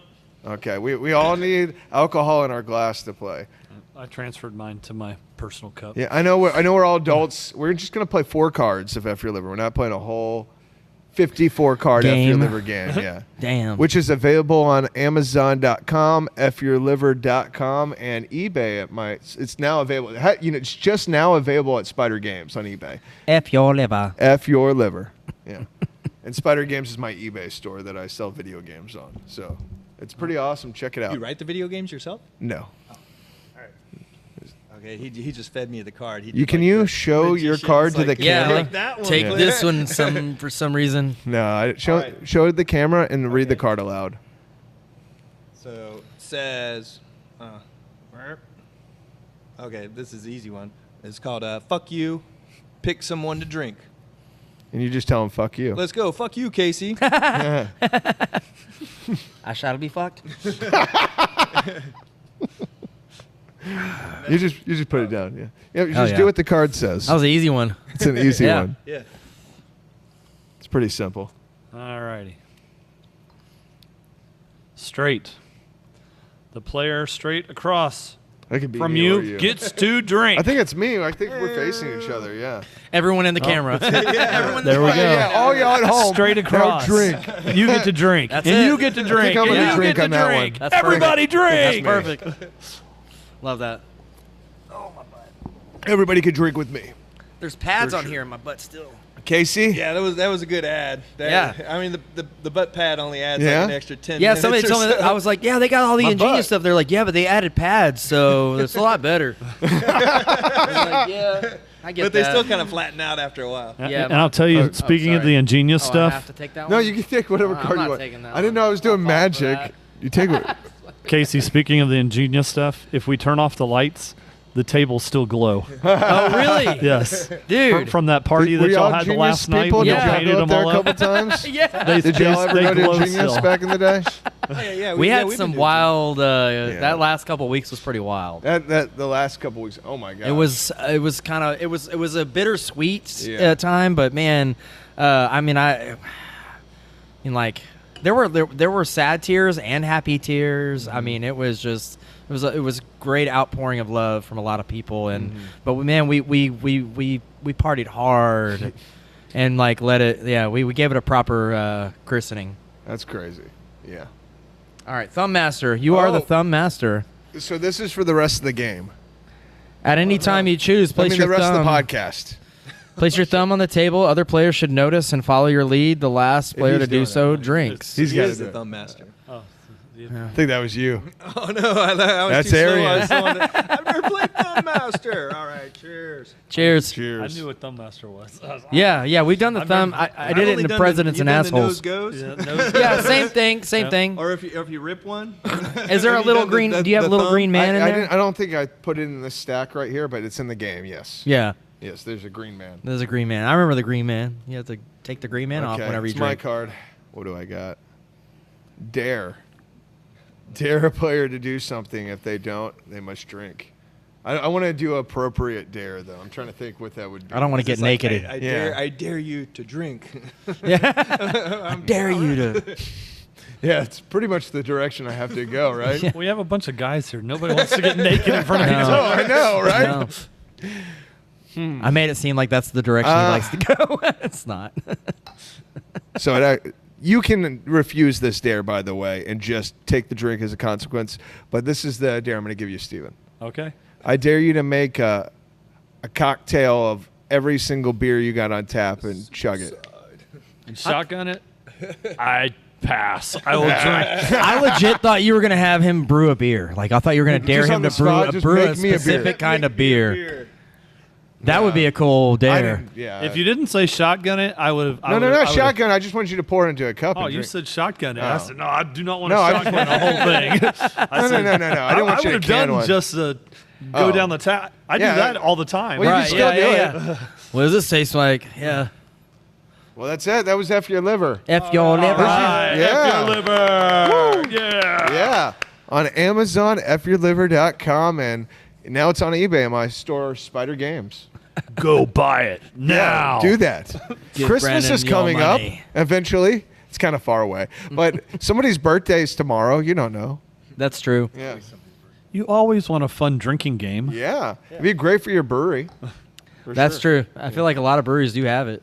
You know, we actually, when we first started, we gave a couple out. And Genius got their one. I was just like, hey, here's Yeah. a game. And I just threw it in your game section. Yeah, I remember we went through it one day and like kind of just went through the cards, like me and Krista and whoever else was working one day, and kind of thought like that's a really fun idea. But we always thought it would be fun to do, but you can kind of easily just pull it out like this and just sort of you don't have to play a full on game. It's No. still you can still have fun with it. You don't have to play a whole, because if you play a whole game, you're going to Be fuck your trashed. liver. Yeah. Actually, speaking of games, somehow Mad Llama, we got listed as the #1 game spot in like spring. Really? Yeah. We have no idea. Where's your games?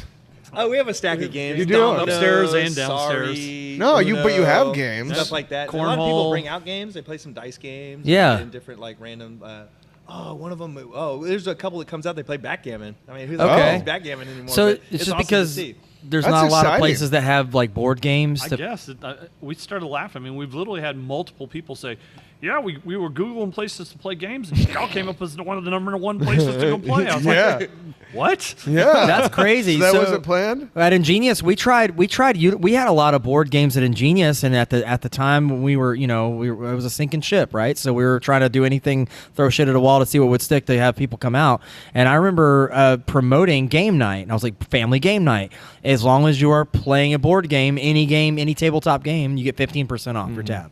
And it did not really stick. We had a couple of families show up and play, and we give them their 15% off, but it wasn't bringing people in. It wasn't really they were drawing. just like surprised by, we get 15, okay, fine. Kind of, We were gonna play yeah. anyway, but it really we'll take it. the promoting You've it on seen the social media puzzle wasn't race doing things anything. that are happening right now. I keep hearing about puzzle racing. Yeah, I've seen that. Those seem fun.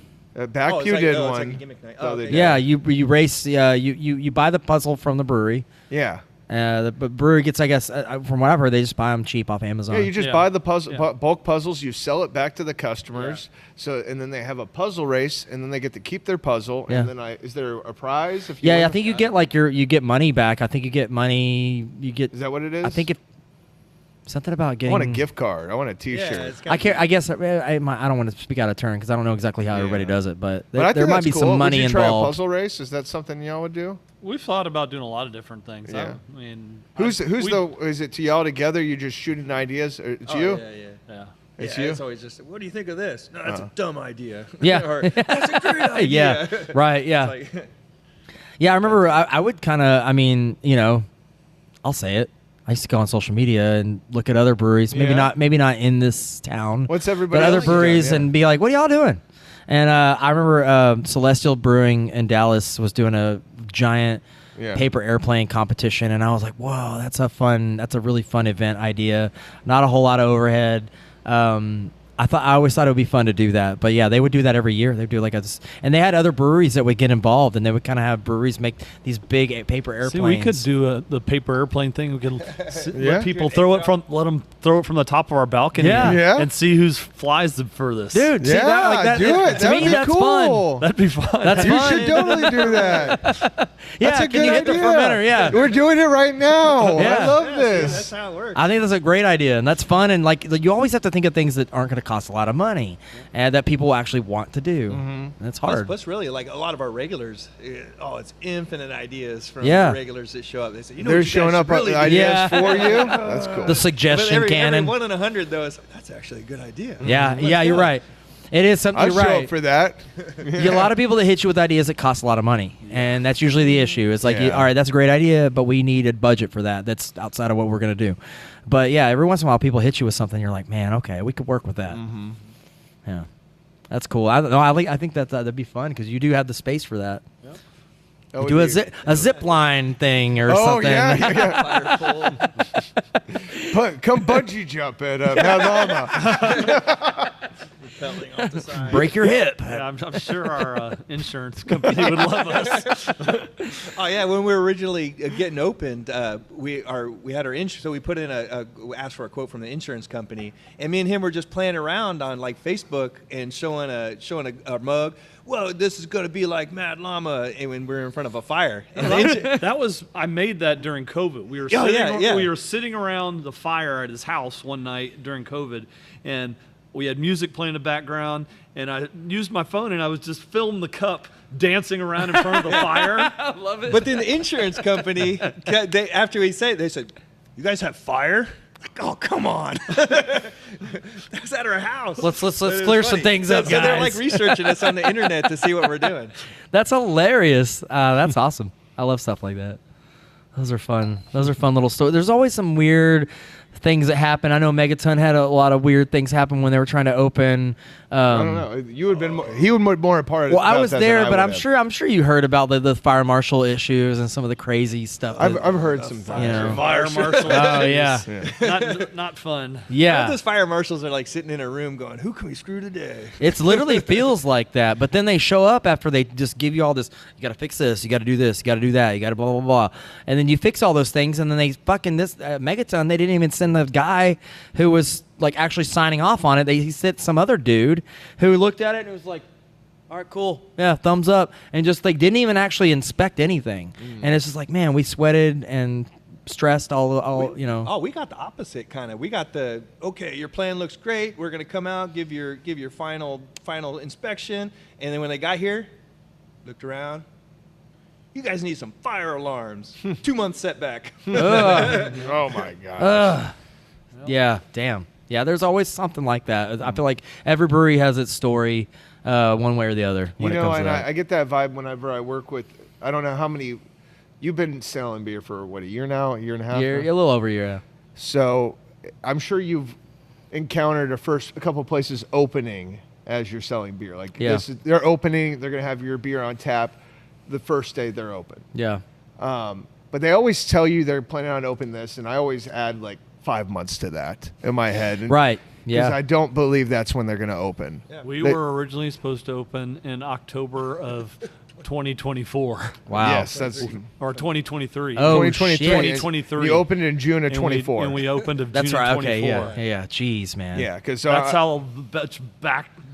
I've had problems. bars Yeah. contact Good me. They're like, Lord. I want tap handles because we want to take pictures, and then they didn't open for another year. Oh, yeah. Yeah. But Yeah. it was probably pretty good because when we were opening, we did like probably 90% of the work ourselves. We built our own bar, we built our own cold room. That's and we cool. Put it all together. So to be honest, even if they said building's ready, we would have been ready by June anyway. Yeah. Yeah. Y'all seem like very do-it-yourself guys. Yeah, we for painted sure. the whole That is the place. way. We installed the lighting. Who painted that? One of my friends. Okay, Oh, right yeah, on. that's- it's Yeah, yeah. very He well painted done. that one. He painted the one right as you walk in the door, and he painted the one upstairs. Can you get the rest of it on the camera? Can want me you? to Can show you? it? Yeah, if you don't mind, since you can see. Look at that. That's a beauty. Yeah, Thank you, Evan. You did a great job. I love it. I love it. Awesome. Good call, Casey. I've always been fans of breweries that have wacky names and fun. Just thought, like a creative, just No, I think just having it's fun great. with it. I think it's awesome. And You know, there's my always a brewery fun name story behind it. Was that I had in my head. This was like whenever I first got into craft beer. We were talking a lot about that last week when we did the Eighth Wonder one. And you imagine what your brewery would be called, and it's very similar to your brewery name. It was Sad Panda Brewing. Are you being like serious? Or are you just I'm being dead serious. I'm talking about like 9 years ago when I first started going. I'm like, I want to open a. That was my first thought. As soon as I'm like, I get into something, I'm like, how can I make this my job? And it took me a little while to get into craft beer. To be honest, I didn't really. I didn't know what I was going to do in craft beer. It turns out sales.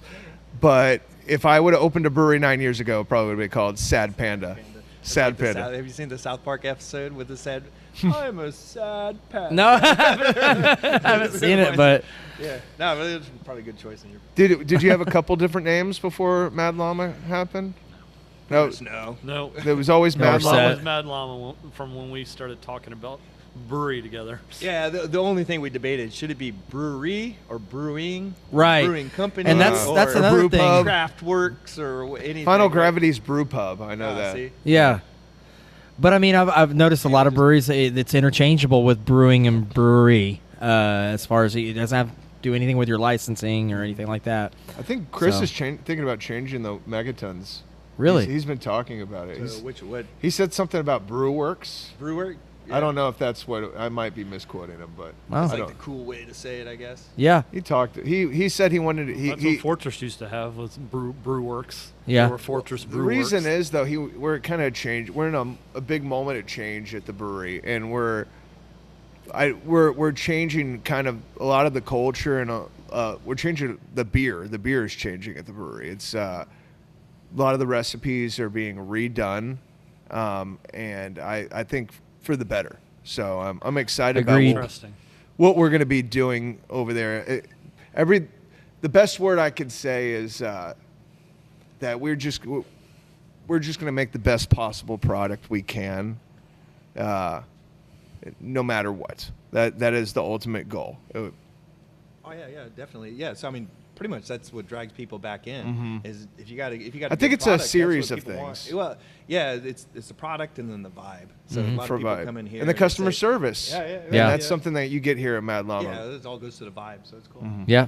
Yeah, it does. It has a big to do with it. Yes, the vibe. Yes, yeah. I think of the That's the atmosphere cool word, when yeah, I think of atmosphere, vibe. vibe. Yeah. Yeah. But yes, the vibe is the everything.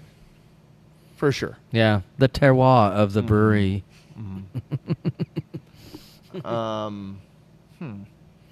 I've got. Before we forget, Arian mentioned while we were on break that y'all mentioned the barrel, and he wanted to finish telling about the barrel. Oh yeah, and you can see it right behind Brandon, right in this camera. Right now, let's do it. Okay. So I guess so we're bringing it back up. So we're talking about Avanac and the barrel, and then we're talking about the Tripel and which brew, and then so one of our first kind of barrel aged brews that we got from Avanac was a gin barrel, and we did a gin barrel aged Tripel. That's awesome. It's super kicked out. Avanac Distillery Gin barrel. Oh, yeah. Yep. Yeah. And you guys are aging at Tripel. A gin barrel that they actually won a gold medal in a world competition. Really? Wow. Oh wow, that's pretty cool. Yeah. Huh. What That's beer do I right have there. to oh, right there. Yep, It's right there. It's in camera shot. It's been behind you the whole It's right time. there. Yeah, you see our Sorry, my neck. I told you is a bit stiff. Yeah. I did say that my neck it's just turning. Yeah, we still have like the tube sticking out of it. That's how. So here we kind of DIY everything. So I use like a beer line to siphon it out and then like to pump in CO2 and pressurize it. Yeah. So rather than an actual like like a bong. Yeah, actual bung. Yeah. That's cool. Yeah, that is very cool. Oh man, that's exciting. So is it? This is just sort of. Have you ever barrel aged a beer? Yeah, we did a couple. Just real small ones though, way back when. Yeah. One in it turned out pretty good. It was in a cherry brandy barrel.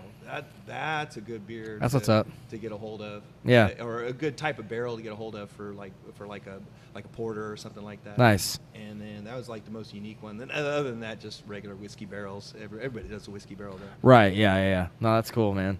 That's really awesome. Y'all think Really y'all cool. will be able to scale up from that?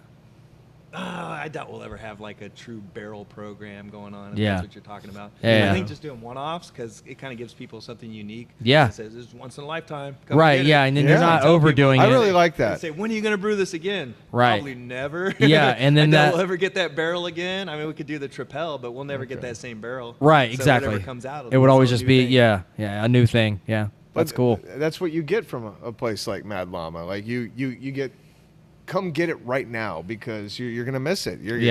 We're changing. We're doing different things here all the time. So that's it's funny you say that because I didn't think about this earlier. But I are was you gonna guys brewing flagships or are these rotational? Yeah. Is We there have beers that stick around? We have beers that don't ever go away. Okay. Like our first 4 beers on the tap line, the Amber, the Elder, the Six Llama, and the Honey Llama. Those were the first 4 beers that we brewed And here. they stick around. And those don't ever go away. But number 5 through 14 or They could change. And we've talked about adding the Bach into where it doesn't ever go away. okay. Well, if one of the 4 were to be pulled out, what would it be? I'm just curious. Have y'all had that conversation? We debated a little bit. I think we could maybe do like a different type of IPA. Yeah, he said he'd pull we the could maybe- Six Llama If he we was pulled gonna the Six pull one. Llama and swap it out for something similar, it would still be like an IPA. You don't wanna do You that? pretty much got to have a ton of IPAs. Yeah. I really like the Yeah. Six Llama, and I do too. Yeah. And That's what I'm drinking right now. yeah. And I just don't. I like the fact that we have these 4 beers that they are the 4 beers that we started with. I'm one of these traditionalists. Yeah. I'll be, and I don't like change. Yeah. So Yeah. so No, this is a really good beer. I said that earlier jokingly about Pliny, but like if you are a fan of Pliny, like give it a shot, man. I haven't tried the Elder yet. What should I try but- next? But even just the Six Llama was. If y'all had to recommend a beer that I've done, I did number 10. I've done number. he's gonna get you the gin barrel. I did number 5, which was the blonde, He's ignoring that. and I did number 3. Do you notice that? He's I ignoring that. I noticed. Me? Gin barrel. He did say the gin barrel. Yeah. I heard him. I was just looking at what I already had. So this is a 10%. Yeah. It's a 10%. It's a It's a big triple? beer, but Yeah. it does not. Are you drinking this with It me, or does is it not just me? That's It does not. Yeah, we're all drink- drinking this now. I don't need a big one like that. I don't need a Brandon What? size. Yeah, sorry.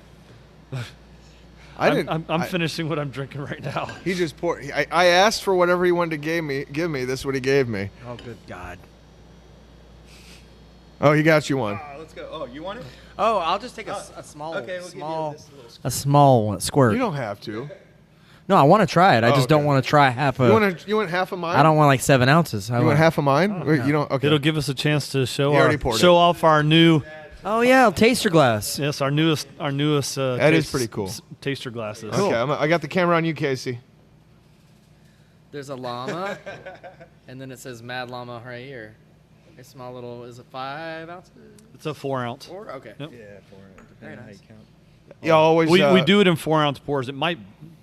It's technically a 5 ounce glass. Some breweries you can go to and they won't give you a taster. Can you get a taster here at Mad Llama, or is that something y'all It's an don't experience right here. This isn't just. Yeah. We have the tiny little thimble tasters that we'll do. It's like The samples 2 ounces. or Yeah, little samples. samples.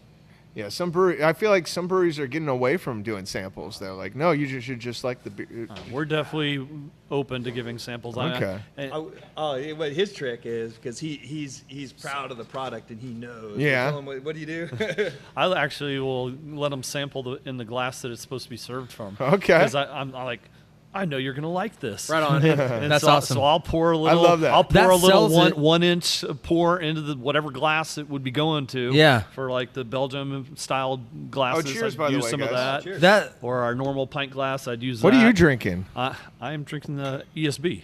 Okay. I just poured it. In, Okay. I just poured it into this because Yeah. I wanted to stay cold, and one I filled it up a little more. This is a beer pour. More than a pint. Yeah. That is good. And Yeah. so then I let them taste it that way, and I would say almost 90% of the time they say, "Yeah, I'll take that." That confidence sells it too, though. I mean, that kind of helps. It adds to it. It does. And it knows you're proud. People know you're proud of your product, and as you should He be. even gives it to him. He says, "You're gonna like this. Give it a shot." Yeah. And there you go. And every one of them, fill me up Y'all are having fun here, aren't you? I love that. every day. Yeah. Love That's it. good. Love it. Wow. I think that's really important, and I think that's one of the reasons that That's your beer lovely. is so Oh, what do you good, think? Yeah. That's and lovely. that it is a really cool vibe. It's what y'all are putting out there. Yeah, let's Yeah. go. Yeah. Arian makes amazing beers. I mean, I help, but his mind creates these beers, and it's incredible the stuff that he dreams up. Y'all have accomplished a lot in a year. Yes, way more than I would have ever envisioned. Yeah, when we were starting out, we're like, how good do you think we're going to do? I don't know. We might just eat shit for like a year until we kind of build up a following. But almost day one, it was like I said, people just came out. That's great. Because people were watching us build it out. That was starting a brewery. Post as much as possible Yeah. of what you're doing to get open. So we're posting construction pictures. Yeah. Got the equipment. And Yeah. we're like wheeling it out of the truck. And Yeah, then people like seeing we're that. breaking Yeah. the boxes open. Here Yeah. it is. And It's so exciting. People were following us like at least a year before we even we're open. Wow. That's cool. Yep, That's that, great. That was one thing we really were wanting. We wanted it to feel like a community. We wanted the people that were going to be drinking here to watch from the very beginning, watch it grow and be built, so that Right. once they showed up, they like, oh yeah, I physically Yeah. watched this. Right. They feel like they're a part of it. Yeah. Yeah. Sounds like y'all have exceeded your expectations in the first year. by a lot. That's awesome. That's a good feeling. Like we were talking about the Llama Legion, me and him actually debated on how to do it. Should we do like a yearly thing, or should we do a lifetime membership? I was like, there's no way we'll sell enough lifetime memberships. But he was like, we're gonna do it, and so we already sold out of our lifetime membership. So it's awesome. That's super cool. Are you gonna make it bigger, or is that it? That's it. That's it for the I lifetime. can't get one, Casey. I want one. You cannot get the lifetime one. We do plan on next year, starting not next year, but in our second year, doing some sort of annual month club. Okay. Yeah. Okay. Right on. Much lower price, doesn't give you all the bells and whistles. Shittier glass. Yes, definitely not as good of a glass. Yeah, it's got to be worse. That's good. It's gotta be worse. I mean, those are pretty rad glasses, and I've seen you can customize them too. Somebody has a U of H. Oh yeah, we let them add all kinds of decals and Maria stuff. had a Just rat. found out I a could have rat done on that. I hers. didn't do it on the final. He's like, you could have. I'm like, you could have put best beer salesman in Houston or something on there. I'm fine. All right, so I wrote questions in my phone earlier. All so. right, now we're getting hit serious. enough of the bullshit. We're Right, actually yeah. time to do an interview. Hardball. Well, so I just wanted to know what your future plans are besides just what you're doing now after 1 year. What are your? Do you guys have aspirations for the next step, or just keep rolling with what you're doing? I think mostly keep rolling with it. So like we said, we knocked out of the park, I think. So we're looking at how can we expand, knock down the wall, get into the next unit next to us. Do y'all own that? We don't own it. Oh. We've been talking to the guy next door. Okay. And we're saying, hey, when your lease is up, if maybe we can get in there and take over your spot if you want to expand it, because he's kicking butt. It's like a boxing fitness. So he might move on. Yeah, Haven Fitness. He has an awesome boxing gym workout thing, and he's doing so well that he's already outgrown his face. Also, he's having to add day classes. What would that mean for y'all? That's awesome. So what we would do That'd be a whole another section. Oh yeah, get a whole nother section. So that would be cool. So one of the things we always kind of wanted was maybe like a investors club kind of room. That would be cool. But then of course expand the brewery. Yeah. Because right now we're kind of more equipment to make more beer. Yeah. Because right now we can kind of fill things up, and then we're like, oh well, things are fermenting, and just kind of wait it out. But depending on how fast we're brewing everything. So and really and for some of the beers, like our flagship ones, like the hazies and stuff, or the ones that are the big sellers, I say, is like just do bigger batches. More of a sitting area and hangout area. Yeah, for people to kind of spread out, I think would be cool. Yeah. Because when there's a lot of people in here, it's kind of like standing room only. Sometimes. Right. Yeah, I could see that. Yeah. I could see that. Very cool. That adds to the fun sometimes. It's fun to dream about those kind of things. Yeah. Well, sure. Right now I'm so happy with the way things are going. You are doing that's great. I couldn't even think of anything I'd want to change with the way that things are going. With the way things are going. Fuck yeah. Cheers to that. That's great. I can hear that. I really do. I mean, things are good right now. I feel like for me, for Casey, and in the craft beer scene, this is a fun world to be a part of, right? Yeah. Especially even right now. There's just so many possibilities. I'm happy to hear you guys are doing so well. It's great. And everybody's, like you were saying before, it is a community. And every community. brewery that we've talked to that is around us is so nice. It seems like if you needed something, they'd be right there to help you. Yeah. Yeah. Everybody wants to help each other. I mean, that's great. As they should be. Great culture.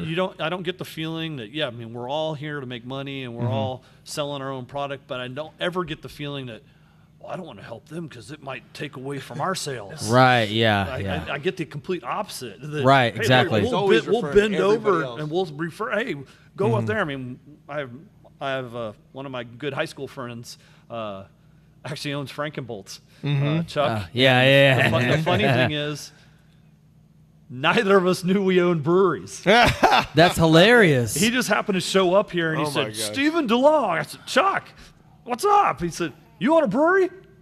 Yeah, I own a brewery. Dude, that's hilarious. Y'all went to school together. That's fun. Yeah, we went to high school together. That's hilarious. Yeah. That guy's a trip. Chuck's I haven't been there yet. I need to go to that. I want to go and check it out. He's so fun to hang out with. Can we do a podcast? And I heard they do pizza. I heard they have really good pizza. You would love doing a podcast. I would love to do a podcast. Character. He was the last person to leave Stoutfest, the last tent to pack up. He just sits there. That was his gimmick. He was chilling. You know what? You don't even pack up until anybody wants to leave. Dude, you gotta battle the traffic, and he just sitting there. He was chilling. He was right behind our tent, so he kept coming over there and like, hey, let me get a little more of y'all's oatmeal stout. And he was having a good time. I'll tell you this: he makes a great pizza. Yeah, so I've heard his pizza's really good. Really good. I'm a pizza nerd, so I just haven't made it out there yet, but I would love to. It's a hike, but we should go. It's a hike, and that's the only reason why I don't go out there more often. Yeah. No, I've heard great things. Chuck I've does like tried to a lot drink. of their beers. Yeah, and he will definitely want you. He wants you to drink with him. Yeah. And then you have to have the long drive back home. So it's I feel that. Yeah, you got to be prepared for that. That's awesome. Yeah, no, Frankenbolts. I've heard nothing but good things and heard good things about the pizza and everything.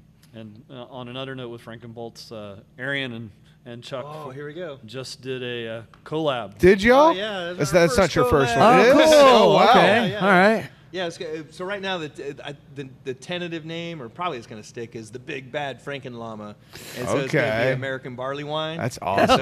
So we're kind of doing it as our anniversary, and he helped out with it, and then so we kind of just combined our recipes together. So that's it's gonna be legit. So that will be on tap here at the anniversary party. Yep. And Big we bad actually Frankenlama. invited Frankenbolts to be here for the anniversary as well. They're going to be serving beer help outside. supplement. Yeah. That's awesome. That's very cool. That's really cool. Very excited. That's one thing I find very attractive about this industry is what you were just talking about. Breweries helping each other out, collaborating, doing events together, helping each other out. Hey, I need an extra bag of grain. Can you help me out? Got you. Yeah. That's great. Yeah. Yeah, I love that. I've seen a lot of that while I've been in the industry, working together for sure. Yeah. Yeah, no, Chris helps Cody out. Cody helps Chris out. Like James Carlisle has helped Cody out, and vice versa. And it's great to see that. Even before we even opened, right? Like Steven was saying, we went to all the different breweries and said, what should we do? What about this? What about that? What kind of kegs? That's great. How many of this many of kegs? And so it's just all the logistics of it, the business part of it. Everybody's super knowledgeable. Yeah, so and they're happy to tell you. Yeah. You talked about scoping out breweries and not taking ideas, but letting it influencing the way you're going to build Mad Llama. I wanted to say when I was at Final Gravity recently, I just got to tour the finished project, and walking through it, I could tell because Ted's been such a huge person in the community in the north side between Megaton and Deca and Backpew. I could see the influences from all three into how he's been building out the brewery. The things that he took from Deca, the things he took from Megaton, the things he took from Backview, and it just created this really interesting Frankenstein hybrid thing. So I love that y'all did that as well when you were building this place. Okay, this is a question we always ask. Top 5 breweries, but one of the reasons I'm getting right into that right now, I wanted to know also, maybe collectively between both of y'all. I want your individual top 5 breweries, but I want to know the top 5 breweries that influenced Mad Llama. Oh, that's a separate. Okay. That's kind of separate, yeah. Yeah. That doesn't have to be local. Doesn't have to be local. But top 5 has to be local. Top 5 has to be local, and that's individually. And that's greater Houston area. So that could be Conroe, Galveston. But yeah, you talk about you went to every brewery in every brewery in Houston before Mad Llama opened, and I want to see which 5. Maybe not in Houston because there's breweries I'm sure y'all went to outside Houston. Yeah, definitely. Yeah, have y'all traveled to go to breweries? I see y'all brainstorming right now. We did stuff in Dallas and Fort Worth because my son lives up there. Right on. We ran into Denton Brewery. Yeah, those guys are awesome. Hey man, I'll say it again. That area has some great breweries. Oh yeah. We often talk about Dallas, the Dallas brewery scene out there. It's the only thing they got going for them. Definitely not their sports teams. So which one do you want to hear about first? The best, well, collectively, I think y'all would. The 5 that influenced it, I would think would. I would definitely say Baylison's. Influenced the brewery? Yeah. Okay. They definitely. They did a lot of. We did a lot of bouncing things off of her. Yeah, Sarah's great. Really good people. She's an amazing person. Her husband was really cool too, and very cool people. They definitely. Plus, size-wise, is almost similar size, right? And okay, so yeah. Set up. I mean, they got the super cool location there. Yeah. In Rice Village. Rice Village, yeah. But otherwise, size-wise, and we said, what worked well for you? What like I said, the business end of things, and so they have a lot of that. I mean, that's awesome. Unfortunately, she's no longer brewing, but Southern Yankee. Southern Yankee was huge. I mean, she sat down with us and literally gave her time, and we just sat there and talked through things. And, that's really cool. And so I was sad to see them close. I mean, I understand why they did. And I mean, she's ready to be a mom. And so that makes sense. Yeah, it does. So yeah. And then the other one that I guess she wasn't a brewery per se, besides that she worked in a brewery managed, so she worked at B52, so Marin at a Star Sailor, but they've closed down since, so that sucks that they had to close down, but we used her, so she had all the time. All the time. So she helped us a bunch with business and brewing. That's cool. In different she's got a wealth of knowledge. She would taste our beers whenever we were fine tuning different recipes. We'd bring them out to her, and she'd literally taste. Well, guys, this that's interesting. Yeah. So Marin, that's awesome. Not B52 necessarily. No, so it was Marin, Star Sailor. Yeah, Star Sailor. Yeah. So she was at. Was it so for sure Sigma? Yeah, Sigma. Okay. At the time, but then I thought she was equal married. parts. She was married to the brewer at B50, the original brewer at B52. Yeah. And then whatever happened, but well, okay, so you said equal parts, formerly Sigma. Yeah. You said Marin while she was at B52, partially Star Sailor. We said Southern Yankee, Yep. and what was the other one? You said one more. I need one more from you, but what was the other one they mentioned? Baylison's. Baylison's. Yeah. The other Sarah. one, unfortunately, is no longer here either. We was Twisted Acres. Twisted Wow. Acre, Yeah, Robert. We Okay. did a lot. We talked to Robert a lot whenever we were. I like Robert a lot. Yeah. He was a really good guy, and Yeah. Right on. and we spent a lot of time talking to him and drinking their beers and Right hanging on. out and Very generous guy. Very cool guy. yeah. Oh yeah, Yeah. definitely. So we actually did a logo with him because they were doing an etched glass class type thing. Yeah. And we actually have a twisted llama. Ah, Took his cool. logo Yeah, he was and like, it took "Yeah, I love let's that. go. And That's we combined cool. him into a thing because originally before he closed down, we would have definitely had him be our first collab because we had talked about it multiple times and that kind of Right stuff. on. Yeah, that's cool. So y'all had no idea that was coming. Yeah. Damn. Yeah, no, man. that was horrible. that was COVID that kind of was the final straw there. Yeah, it was a little bit after Yeah, COVID. It was a little after COVID. Yeah. I was actually a bunch of their taps. They had half their taps were Twisted Acre, but half their taps were Backview. So I was selling them beer all the time. Oh, So okay. They were he was one of my best customers when I was Backview, and I was not happy to see him close. Yeah. Yeah, but I love Misfits and what they're doing over there as well. Oh, yeah, yeah, It's they I don't took know if you over. know it's in the That's same location. Yeah, they took over the Twisted Acres location. That's right. Yeah. Yeah. Okay. All right. Yeah. So. Okay, that's an interesting good fight, but it could definitely tells that you went around and talked to everybody and expressed your interest in opening a brewery, and we're already parts of the community before you put this together. Yeah, there's a bunch of them. I guess it seems like all the ones we ran into closed down. We also went out to 4J's Brewing out there. Oh, word. Yeah. I used to live, Okay. I Yeah. live 5 minutes from where that used to be, so they were like yeah. we're like the bringer of death to everybody. Out there. No. Please don't come to Everybody we talked Megaton. to, they said, Everybody, it was. I guess Mad Llama's open. We're That's done. hilarious. That is a strange coincidence. That's what we were targeting. It was kind of the size we were looking at, right? Yeah. So those Right. were the ones we ran around to and really like interviewed and said, hey, and sat down Yeah. with them. That's Okay. cool, man. That's really cool. That's So, individually, yeah. top 5 breweries in Houston. In Houston. Yeah, individually, yeah, because I'm sure y'all have different lists. Y'all seem like y'all go about doing that. Yeah, you work together, everything happens together, but it seems like y'all have very different personalities, but you also bring something different to the table, and it's a good mashup of both of y'all. This place, and all the things we've been talking about today. But I bet y'all have different breweries that y'all like individually. Are they very similar? Well, I guess we'll find out. We kind of end up hanging out together a lot, like Yeah? the other day. So we end up at St. Arnold. I feel like they've talked about this. Do they? Like, yeah, there's been talk about that. I'm sensing there's been like they know each other's. Okay. So St. Arnold, I we would end up there. definitely- I feel like we I should get- separate I them definitely- and see. I mean, they're so big, but I would definitely say St. Arnold. St. Arnold and your St. Arnold is probably my favorite brewery. Really? brewery? So he Okay. has season tickets at a lot of U of H games. So Okay. we end up hanging out at St. Arnold a bunch. Yeah. So is that your number one?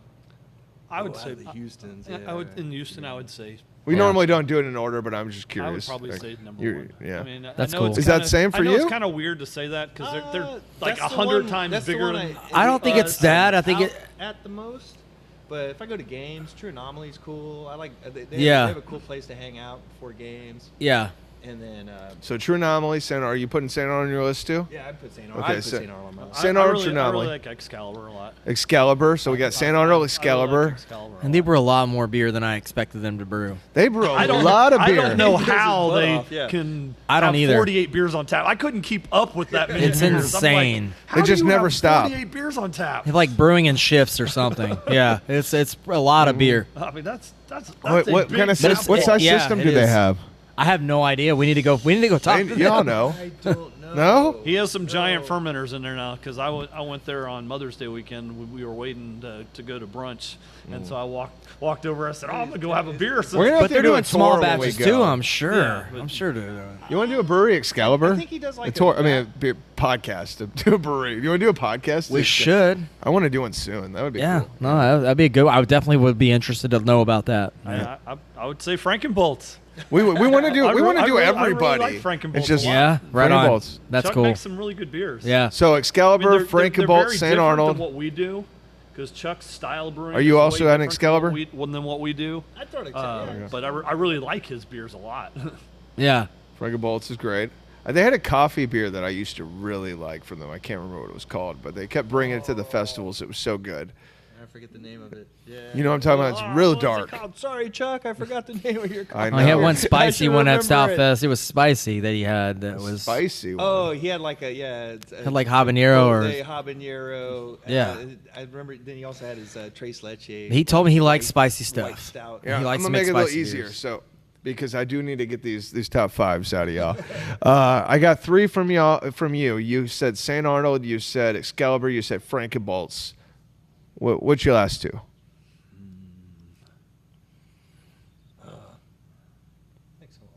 I know. I was like, I have a list in my phone if you need to. Yeah. Do you have all the breweries listed in your phone? Most all of them, yeah. I guess I'd put Baylison on there. I Baylison? really like her brewery. I like beers your a lot. list. I really like her beers a lot. Yeah. Okay, I got 4 from you. I make people say Throw it. another one. So it's like I don't know. It's like we keep picking like closed ones too. So Ingenious, not their like desserty sweet beers, but they had a pretty good selection of like New England style hazy. So I was telling you like the New England Yeah. IPAs. Yeah. They had And I love spec their outs. IPAs. yeah. I'll die on this And hill. so- Those hazy IPAs were some of the Splat, best in Houston the Splat last too. year and a half. Yeah. So I Mutagen. bought It was the last- Double splat. It was the Double last- splat was really That's good. splat, It was- splat 2s, double splat. Yeah. Whoops. But it was the last year and a half my that it list. really was phenomenal. That last year and a half where they really kind of honed in on the IPAs, and that's all Are you I was making drinking. Ingenious your number 5? Is that what you're doing, or I he think- said well, it? yeah, It's- he kind of, yeah. It's up. He added Ingenious into it. It can be your list. This is your list. He's a giant IPA. I know y'all are together Yeah, with this. same but here. I'm a big IPA guy too, and I loved Ingenious. Well, if He's got the list for it. Yeah, you gotta like. You want to? Okay, we got 4 from you can him. You literally want to? scroll and look and just to remind you, You of want what's there. You want to think about it? The problem is So what did you say? Trying to remember because there's so we many. Had, St. Arnold. You had St. Arnold. Genius. That's you have Ingenious. Okay. Oh, the other one closed down again. It's like I pick all the closed ones. Is Klaus, dude? Yeah. Oh. So I Make I great love German all beers. these German beers. Yeah. That's who I would So say. That's your out five? of the ones I've been I to really the most. Because you like traditional. Because I Yeah. like That's your traditional. number 5 I is would Klaus. definitely say Klaus. Yeah. Okay. Okay, cool. Hands That's a down. good And list. that Hands checks down. out. That's a good list. And for you, I got 2 from you. I got Ingenious and St. Arnold. Well, I just put Klaus on. And the Klaus, list. that's 3? Klaus, that's a good one. And I don't know what else would be in there. It's like you go to like Like you said, you different really ones. like True Anomaly. Yeah. Yeah, I do well, too. True Anomaly, yeah. Number I 4? put that's the one. Anytime I end up down at a game, I'll always hit up True Anomaly. Yeah, Okay. yeah. Because they always get a good Well, selection. They got different things moving through. Equal Parts is always in that some of rotation, too. Yeah, that's true. I don't think for whatever reason I don't seem to go there as much though. Really? Yeah. I love Eagle Parts. So when I need to end go up there- more. I need to go more. We need to do a podcast there too. Whoa, what's the other one that we ended up at a bunch too was Astral, but they closed it. Yeah. I mean, they traded out too. It's like I said, everywhere we go, I guess they shut down. Ah. So yeah, I liked old Astral. Yeah. I did. So And I like put North. that I on like the North list. Shepherd too, but I liked old. I liked what they were doing with the hazy IPAs at the time. I Astral. just thought of Equal or Eureka Heights. Yeah. I would put them on the list. Eureka Yeah, Heights? Eureka Okay. Heights. Yeah. Like the mini boss. That's your top 5? And Buckle Bunny. Okay. Yeah. Yeah, those are good. Yeah. Very cool. Awesome. That's what's up. Yeah, man. I You- might put Brash on there. You might put Brash. Oh no. Yeah. Okay. I'm so lost Brash. between y'all's list where we are at now, so I don't know how to remove what. We're just highlighting good Yeah. breweries, man. We're just talking That's- about good breweries. Yeah. Yeah. No, I love that. I guess, are you done? Because I have one. Yeah, I one- was going to ask you one if you had any final more question. questions. Where do you guys see the future of craft beer in Houston, or just in general? You see all these breweries closing down, but I see just the opposite as well. I see so many new ones opening up as well. So I don't And thriving. I don't see it as a sinking ship, which a lot of people are saying. All these breweries are closing down. I was like, yeah, but for every brewery that's closing down, I would say there's at least 1 or 2 that are opening up. So I see it definitely as a at least constant. I don't see it going away. I don't Right. see it going down for sure. So I think there's enough that are doing well and succeeding to keep the craft beer industry alive. And I think Houston is growing as a much better craft beer city than what it was, because it was a joke for being the 4th largest city in America for way too long. It was a joke. What craft beer was in Houston. I agree. I think we have a really great scene right now, and I agree with you. I don't think it's over. I don't want to say this is not the right verbiage, but the strong will survive. Breweries are going to close. We're going to have a lot of great breweries that are going to stay open, and I think we're around the corner from a good period of time. I think the economy hopefully is going to turn around. Hopefully. Yeah. And I think money trickles down, money flow will make its way to the breweries, and I think Gen Z will start becoming sad enough to start drinking.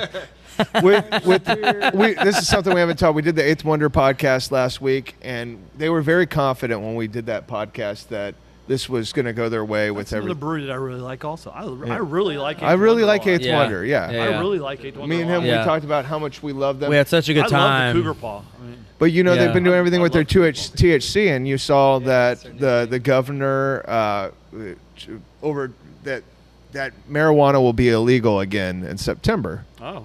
Is it 100% THC? Is just dust? Is just like you can't do anything with it? All THC products is what they're but he hasn't signed it yet, so we don't know. He hasn't signed it yet, but fingers crossed. But it doesn't look good, but that's not a bad thing for the beer industry, because younger people. We talked about this. Is that bad for our industry?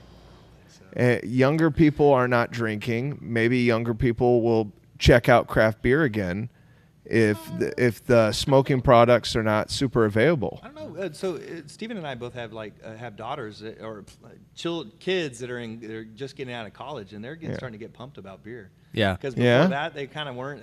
They were just about they have dads that are. But now, I mean, his son, he's getting into it, and I will say that you don't. I mean, I feel like it's not just me, or I think it's pretty common to see young people at that early stage of just getting out of high school, just barely getting into college, not really being into beer, and I can see that kind of being a pretty common thing. But I would say once you hit about 24, 25, you kind of start to just develop that sort of palate and that understanding of the community. I think the community aspect plays a part into it. I love seeing the community aspect of the breweries, and so I think that attracted me into it as well. So it wasn't just the beer. I think it is attractive, and I think we need to highlight that. Yeah, absolutely, yeah. And I mean, but beer being good is also important. So it's always like we said, it's a bunch of things. It's not one thing. Yeah. We hear that 100 times a day, I bet. Yeah. Guys, y'all don't make a stinker. I could drink any beer on your wall. Yeah. And I'm like, it literally gets me just hearing somebody say that, I'm getting chills just saying it. Just thinking about it. Yeah. Not only that, some people will walk up and say, "So, which one's good?" And there'll be other customers. They don't have a bad beer. Yeah, you love that. You can't go because you don't wrong. have to say it, and then you just you have your you fan do base to talk already. to the person and figure out what kind of style that they like. Well, that's what I so always you can tell them recommend when the they correct say, beer. What beer should I have? What's your favorite? I said, one, it depends on the day for me. Yeah. Then it depends on what style I want to drink. Right. And then I like to say, what kind of beer do you like? I said, I can recommend a beer that's on our wall that's similar to what you like. I said, Right. If you hate IPAs and I tell you, oh, you need to have the Elder, you're going to say, God, this beer's horrible. Yeah. Because you don't like IPAs. Because you don't like IPAs, and that's a serious IPA. Yeah.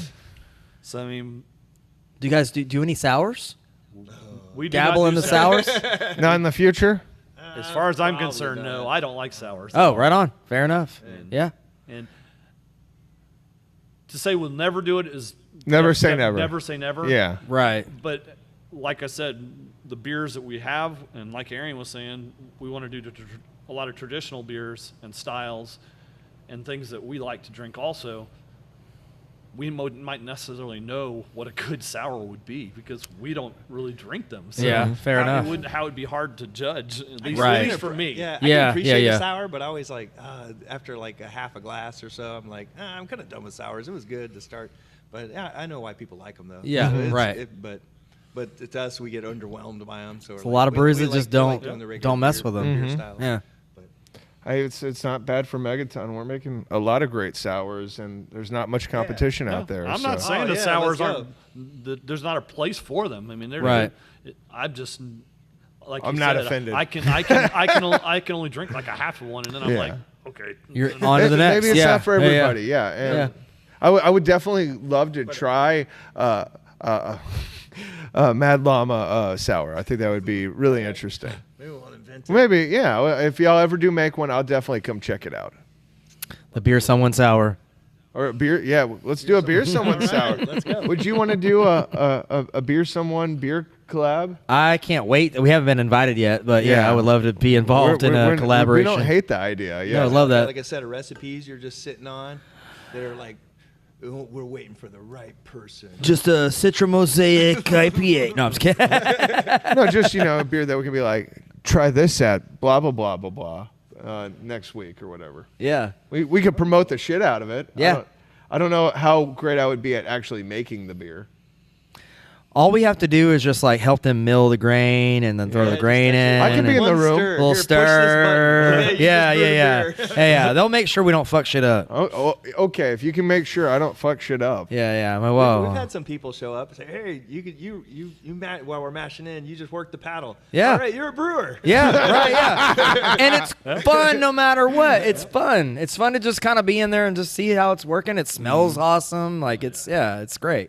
Okay, I could do that. Dude, yeah, it's not, yeah. Nobody, now, whenever they tell you, all the bags of grain, lift those up and, Yeah, that's the best. Yeah. Yeah, All yeah. right, we got to mill 10 bags. Just move these, dump them in there, and stand there for an hour and a half. Maybe they can lift one of us up on this little like, gurney thing and we can I drop want to things do in. that. Can I get like upside I will down say like most people- Spider-Man? Most people that come out to like help brew, by about 4 hours in, they're like, "Well, I'm kind of done." That's what Dude, Cody we're not said. done yet. Cody said the same thing. My brewer at Decca, he was like, "Yeah, people love to help," and then after about a few hours, they're kind of they've already been drinking most of the time. It's like, all right, yeah, Thanks for the free yeah, that beers. was fun. Yeah, hey, we still have 4 more hours. yeah, to go. we haven't even knocked out yet. I'm ready to go. Yeah, that's so true. You got Hell anything yeah. more for them, Casey? I think that's that's all. That's it. It was fun. It was good. It was super awesome. Yeah, Y'all have enjoyed fun? it. This was a lot of fun. Yeah. Yeah. Yeah, man. I really appreciate it. Like I said, y'all jumped on last minute. I think I texted y'all, on Thursday? Yeah, barely like a week or so. Yeah, we Can really do it? appreciate it. And Yeah. and then I was getting to him, and then like a day later, he said, Brandon was like, "So are we doing this thing or not?" No, I was didn't like, no. no, he was saying, well, he's like, "I haven't heard back yet." And I was like, "Yeah, let's do it." Yeah. No, I'm glad. I was looking for somebody. We've, doing this podcast, it's kind of a job in a weird way, and we haven't had a dropout, and we're still facing. I was about to say that. We're still learning as we do this, and this was our first dropout. Not a big deal because honestly, No, that it was- kind it of was- last minute one, anyways. There was a reason why, and it Yes. made perfect sense. But it was just more of just like we haven't had that happen yet, so we just want to keep that train rolling. And We were gonna do one with appreciate y'all. y'all I helping. had y'all on the calendar for a later. Yeah. We'd be talking, running the Brandon a bunch Absolutely, of yeah. at the beer fest, Right. and stuff. He's like, "We got to get you on. We Yeah. gotta get you on." And then No, he- I thought it would be a fun one. We had talked also too, really especially about some of the newer breweries, some of the breweries. I mean, we want to hit everybody, but some of the newer places that just opened up, like you guys. This was perfect, honestly. Like to see y'all a year later and what y'all have done in that time. I thought Hear it all was the super positiveness. interesting. Yeah. Yeah. No, I mean but it was that way when we showed up here. Just so everybody who is watching, everybody here was having the best time. And Yeah, I love that. Yeah, we felt super welcome as soon as we got here. It They was were great. excited. Everybody was Like, what talking are to y'all us doing and here? taking our stickers and like asking us a lot of questions. It was cool. Yeah.